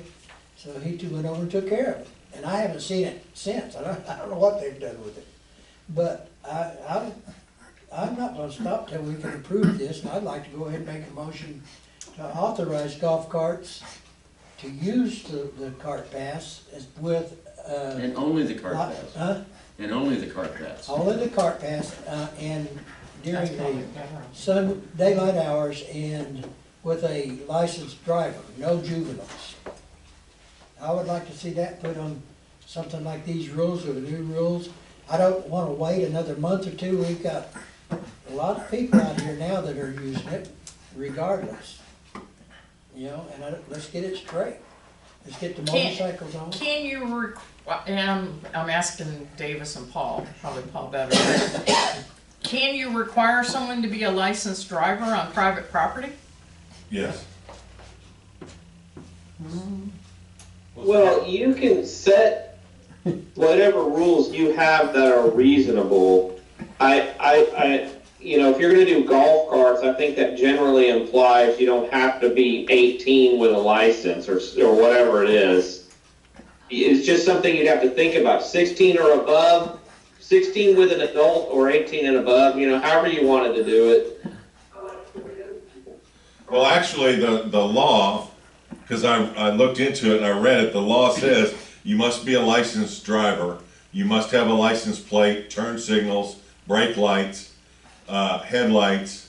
But that's to drive them on the streets. That's, yeah, And- it's the and- street. And you're only allowed to drive them within 2 miles of the golf course that you're driving to. It's designed to be to and from your house to the golf course. It's not supposed to be, I'm gonna drive over to Aunt Sally's house and make some cookies. It's not that kind of design. That's just on the road though, right? We've got people in Crime That's the state law. That that are more than 2 miles. I mean, that's the state law. But that's They come traffic to the code utility. and that's A not lot of them private stop doing property. that. It's just, it's rough on the cart. A lot of them go all the way around by the C-store now. Let me say this, I mean, if you want to amend the rules, we can prepare the amendment. I mean, obviously you can vote on it today. We would need it, now that we know what you want to include in the rules, we can write up the new rules, to get So voted you want on us to make a next motion? month. But we amend the rules, you need new signs, so I think your kind of expense is new signage. We would get He's the sitting there signs ready to print them right now, once we give him a updated. And once the signs are updated, if it's not something that works, then you can come back and revisit, right? And so your risk is, a round of signs. Maybe you give it, 6 months or something like that and see if you have a problem with enforcement or whatever, so. But whatever you think. So where are we going with it? Are we gonna make the amendment or we're not? Make a motion. You gotta make a motion for people to So vote do on you- it. And what's it, it's specific, what's it gonna say? Yeah, I What's the wanna make a motion? motion that we amend the rules to allow golf carts with, to use the golf cart pass during daylight hours. With And a legal with, driver. but, is it gonna be a licensed or A legal driver. and a legal driver? I don't know what's legal. Licensed Maybe a driver, licensed driver, anyone who is Okay, qualified to a operate a licensed motor driver. vehicle on the road in the state of Texas. state of Texas And- authorized. And unauthorized vehicles would include motorcycles, off-wheel road, vehicles. You're gonna put that in, ATVs. you're gonna put that all on the sign? Put line one, these are authorized, golf carts and our utility equipment. That's all of it being listed as authorized vehicles. I don't think you're How gonna, big I is that sign gonna was be? gonna say, I don't think you're gonna get all that on one line. Well, there's Well, we get rid of different that size thing about no signs. smoking. I mean, We can write in the rules on, we can tweak the sign, but we'll be more detailed in the document itself, Right. if that makes sense. And then we can post the new rules on the You can write website. golf carts only on the sign and then be more Yeah. specific. Can we just get a QR code? there we Everybody's go. got a phone. Oh, yeah, we can make them pay permits too. Just like a menu. That's Okay, considering so- nobody steals the Wait a signs. minute. How many signs have we had I just made a stolen, motion. Are we Richard? gonna do 10. it or not? 10 signs stolen. I second the motion. Okay, well, now we got a motion and a second. I seconded it, but I also wanna add something else to it. Before we accept it. We need to have something on the sign that says no parking. Okay, Because we got people parking on Charleston and driving their cars up Yeah, onto right. the edge of I Charleston. thought that we already had that, It's so not on there. it's not on this one. That's the We rules. That's the one that's do, Tim, just so you know, again, some of this may be an enforcement issue. Your rules are by very good lawyers that have done this for many clients. And so the rules say your only one place you can have a vehicle is in a proper parking lot or on the shoulder of a road for a limited time if you're dropping somebody off doing something like that. So that's in there, but if we need to specify, tell us the problem you're seeing and we may be able to address it in more detail in the amended rules. Okay? So tell us what the problem is. because obviously no vehicle would address a parking, issue. Right. Right, The sign is really, from a signage standpoint, to Julie's point, the bigger and more complicated you make the sign, the less effective it is, right? So the whole idea of the sign is come up with a simple way to make clear to someone using the park what I'll call the core kind of regular usage issues are. And I think we can reasonably do that, and if we think we need to add no parking. Of course, if we make the sign big enough and heavy enough, they won't steal them. That's right. Yeah, We can That's put right. make them out, granted, make them out, Exactly. All right, I second the amendment. okay. Okay. All in favor? Aye. Aye. We have one nay. Who's that? Me. Oh, I thought you were gonna say Me. George. No. It's not here. No. All right, well, you lose. Okay. I know. So I don't care. I have my vote. That's fine. That's fair, I That's don't have a fine. problem. So I'm entitled to vote. All right. So, That's right. Park and that's my rules is vote. done. And I'm glad Okay. you got to do it. So, On okay. to 14. All right. Do we need executive session for anything? not unless there's anything. Oh, that Paul Oh, wants pending to business. add. Paul wants to, do we have any pending business or do we need Yeah, executive Paul, session? Paul, No, maybe no. in pending business, you wanna just say what you're thinking the agenda items will be, next month? Yeah, that's all. I just wanted to give you all a heads up, Lord. We're real close to being complete with the Charleston Park condemnation. Today helped with that. And so next month, we will have some action items for you to authorize disbursement of the funds and things, and we'll get that all lawyered up for you. But you'll be authorizing the payment next month, and so by the March meeting, you will have paid in full and be the owners of the park. Awesome. Cool. Yeah, which is excellent. Really, really happy for you guys. Very proud of We what can have a y'all mud done. party. Thanks for your work too. Thank you. Middle of it. That's right. Maybe it'll rain and we can Do mud it. we have Jump checks some to sign still? RVs. There you go. Do we have checks to sign? On No. 13th. That's yes. it, Paul? Wait, are we Yes, done? that's it. That's all. I just wanted to Okay. alert y'all, because those things are gonna be coming up. We have time-sensitive deadlines because of our agreement with the property owner, but we'll have that covered for you. Okay. All right. On Alright. park Thank rules, you. Yep.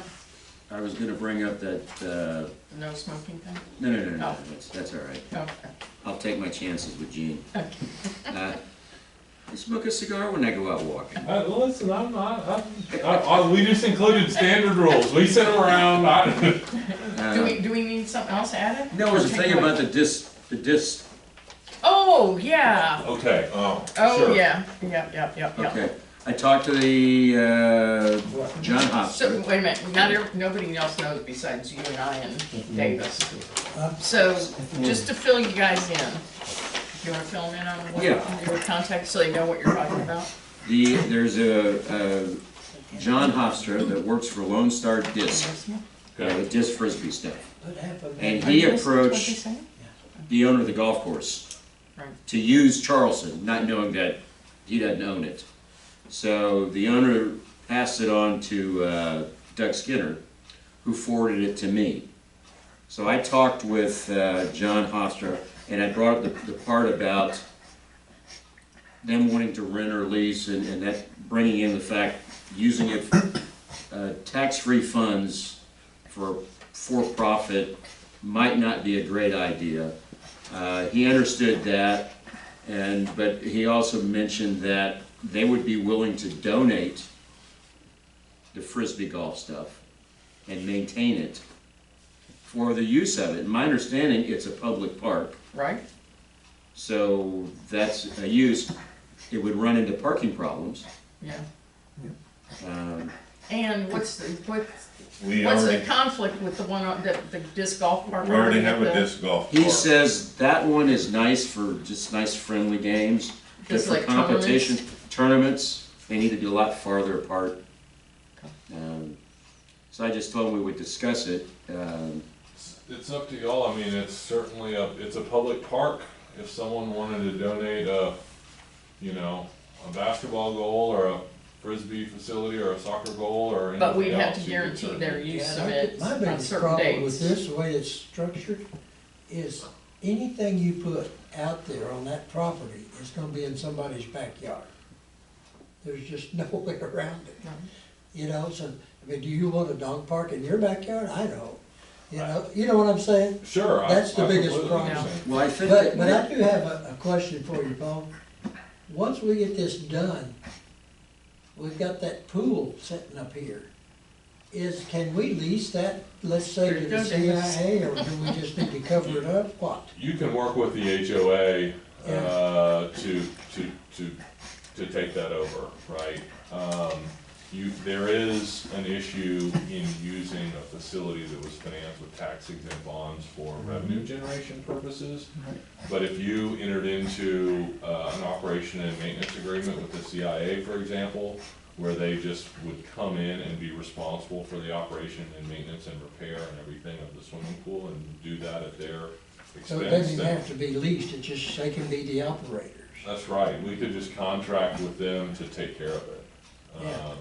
And So we would could it- absolutely do that, but there are actually specific limitations in the TCQ rules that prohibit you from owning, operating, maintaining two primary things that come up on a regular basis. The biggest one being pools, but golf courses also being turned. Another reason I'm asking is, we've got it, and it's gonna become a liability for us, in my opinion. oh, it is. So we can either change it from a liability, possibly to an asset for the neighborhood. Sure. Or we can fill it up. You know what you got, Tim? Can you keep it only for the neighborhood though? Well, that's gonna be difficult, but if the CIA is If running. it's HOA, if it's HOA controlled, Right. I think that there's a way that we can structure that so that. So then getting back to Mark's deal, if they donated the equipment, Where am I putting if they donated the equipment, but we had to guarantee them exclusive access on. No, and we talked about that. Okay, so Yeah. not for their competitions? Well, I mean, I would think if they it were gonna would have be a competition, it would be. not for like, they're running it, and we have to go through him, us to use it, but they could reserve it. I mean, I don't think he's talking about using it every day. Oh, I don't, It'd be like for I don't think so competitions or either. something, but But could we keep the community off of it on those days? I will say this, you could come up with some sort of policy, I think, where you could allow people, to reserve it, right? yeah, But Who would you it's, Jaws and Yeah, the ones up 5 in the and front. 6. He wanted the ones up in front. Let me just Which say would real attract quick, y'all have you have two provisions in your park rules already that are intended to address this kind of circumstance. I've been reviewing them while we're talking. They're not gonna be good enough to accomplish what you want here, so I think we're gonna need to amend them again. But you already have in your rules the ability to have what is called special events and other types of activities, and there's certain requirements for someone to do that. So we would have to tweak some of it, but I think you could accommodate it if you wanted to. And it's common practice to be able to go to a city park and rent the, pavilion or something like that, right? Or Yeah, reserve that's- the yeah. pavilion, so. And he was okay with, just doing that, so. I don't know, what's thoughts? Weird note from the outside is I play disc golf with my friends all the time, and like the guys who, this John Hawk guy, they do a really good job of maintaining facilities. They run some of the nicest golf course, or, quote unquote disc golf courses in the state, and like Austin and things like that I've played that are at city parks, so they do a really good job of mowing and maintaining, and they're very clean, so. I just wanted to throw that out there, that this is not like a second-rate ordeal. These are serious guys. So how many people usually attend these events? So we have will we have a parking issue? Yeah, where are they gonna park? So, as far as events go, they're kind of few and far between, especially with like a newer course, so that would probably not be something you would see right away. You can see anywhere from, I've seen them 10 teams to 20, 25 teams. But there's not like there's a whole bunch of fans or anything like that at something like this. It's mainly just the players. How many people on a team? You could do like a 2-person scramble team, similar to golf, or a 1-person team. So it's a very similar to the rules of golf in that scenario, but that would be probably something you would have to work out on the detail side of things for sure, but I don't think, these guys are really good to work with, in my opinion. I have a friend that's huge into it, that works with them all the time, and it's just pretty legitimate organization, is kind of what I was getting at. So. You think they would mow those 2 holes? Yeah, you can talk to them about how maintaining it and what they would be interested in doing, and I think you could definitely, get that done. It saves you 2 Part holes of it. mowing. Yeah. It would be how So, often they'll use it, and Yeah, are they gonna come out and mow it even though they don't have any tournaments for 3 or 4 months? yeah. I would ask him to give you some sort of proposal, what are you gonna put out there? Where are you gonna put it? yeah. How often are you gonna use it? All that kind of And do stuff. we wanna put in a little parking? Well, we could put some limited parking, but I think we actually have some parking, up here by the, Golf hole number course. 1. Yeah, that hole number Right. 1 on the southeast. Yeah, but side. that's a long ways from where they're talking about. They're talking about up by the bridge. Yeah, well, if we let them drive golf carts down there.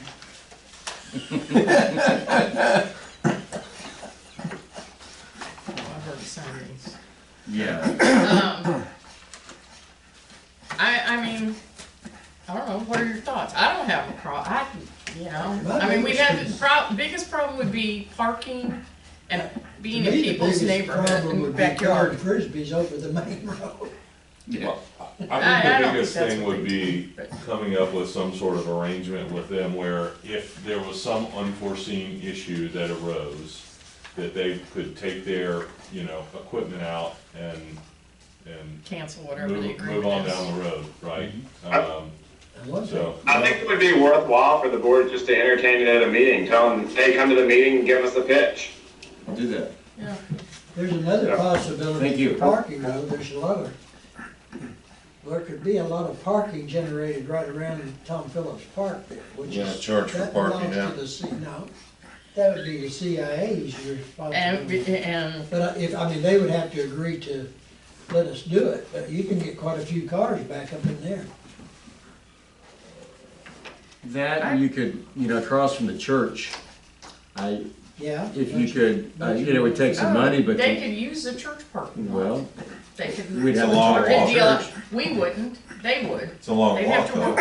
No, across it's the not. bridge. No, they No, all, they're no, working in there's 2 a, holes. yeah, they're working that hole up front by Dee's house and the one across the street. Yeah, but how do you get from the church parking lot It's right to there. there It's right without there. walking across the bridge? No, there's And even the bridge, go these down guys are towards- walking a course. Yeah.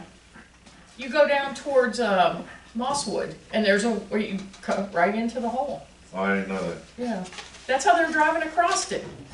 You're gonna watch it the same way they're driving it. Just like a frisbee throw. Yeah, that's the next question I got. Once we have control of that property, I've already talked to Charlie Riley about putting an emergency access for Mosswood through. And with some homeowners and CIA people, the whole bit, Charlie and everybody else agrees how we would do that. So what would we have to do to give him the right of way to go ahead and do it? Just to grant an Huh? easement. Grant an easement.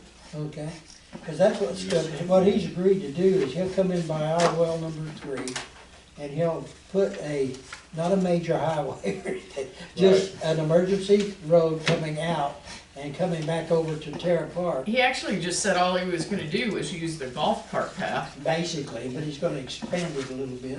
And he's gonna put a gate up by the Mosswood Drive Who's where they gonna get control into the it, gate? and we'll have it locked. And then he's gonna put a retainer along Mosswood Drive up to the bridge, so people can't just go around it Okay. and come that way. So he's already agreed to do all of that. It's just a matter of us granting the easement for him to do it. Yeah, we would grant a public access easement, and it's not uncommon for neighborhoods that have limited access in and out to Yeah. have, an alternate means of emergency access. That's all I'm trying to put So- together is an emergency exit, like if it's flooding, Sure, that bridge goes under, those people can't get in and out. yeah, no, it makes You sense. know, and so if we have, he said he'll do the work, he'll provide the materials and the labor, do the whole thing for us, all we gotta do is grant him access to it. Yeah, no, I think that's, So that it's something makes you sense. can keep on your calendars and do when you need it. Sure, y'all just tell me when you're ready to do it, we'll need a description. As soon as we had the authority to do it, I will give him the Okay. access. You missed one. The biggest thing we'll need is in order to dedicate an easement, we'll need a legal description of the easement area. And so, we will need to get a surveyor out there to just kind of survey out the area that will be included in the easement. Yeah. But it's Yeah. a pretty easy But like I said, I had a document. meeting with Charlie and his guys and Dee, the one that does the pictures, she lives right there. Oh, Because I that's want her involved, I had some Mosswood people there and the CIA people And me, Good idea. there. and me. Yeah, and you. Tom, if you let me know the area, and whenever we're ready, I can have a surveyor go out there and prepare the. Okay, you know where Plant 3's at, right? And Yes, sir. that really high road, where they're gonna come up that road, go Okay. through those little trees, and then come right around following the golf path, walk over to Terra Park. If you can just draw a line on some sort of exhibit maybe, and we can figure out what width it needs to be, then I think the surveyor, that Yeah, would be really he's gonna helpful. make, he said he's only gonna make it like big enough for one car, 1-lane road. yeah, 1 lane road. Is that 10 feet, 15 feet? Yeah. No, And it's not, it's probably just I gonna think he be, said like 6 or 8 feet. yeah, You gotta have probably at least like 8. crushed Well, you can gravel or drive the something. golf cart, you can drive They a do vehicle. now, yeah. Yeah, I mean, a golf cart width is pretty much, he's just gonna enhance it a little bit Yeah. so they can get cars through, okay? Y'all just tell me what you feel comfortable conveying. It'll be public, right? So once we dedicate it to the public, it And doesn't then we're go gonna- away. And then we're gonna lock it, so they can't get on. That's right. so The emergency, county will lock it. Huh? The Yeah. County will lock it. yes, Yes. for emergency use only. Right. Yeah, I'd say 10 feet would be enough, just running Okay. that thing. If he needs more. Then how am I gonna get my golf cart? Huh? You're not. We're gonna fix it so a golf cart won't go through there either. How do I get my dually with a camper through there? Yeah. Is that all the business? What about the travel trailers? Is that all the business? Oh, yeah, that's all the business, I guess. So, Yeah. that's all. We're good. Pending signing checks. Yep. And that'll be done in 2 minutes. I make I a make a motion. motion, we, Okay, adjourn. yeah, sure. Okay, second. Second? Okay, all in favor? Aye. Meeting adjourned. Thank you all very much. Good work, everybody. Thank you, Thank Paul. you, guys. Thank you, Tim. Talk soon. Bye. See ya. Three.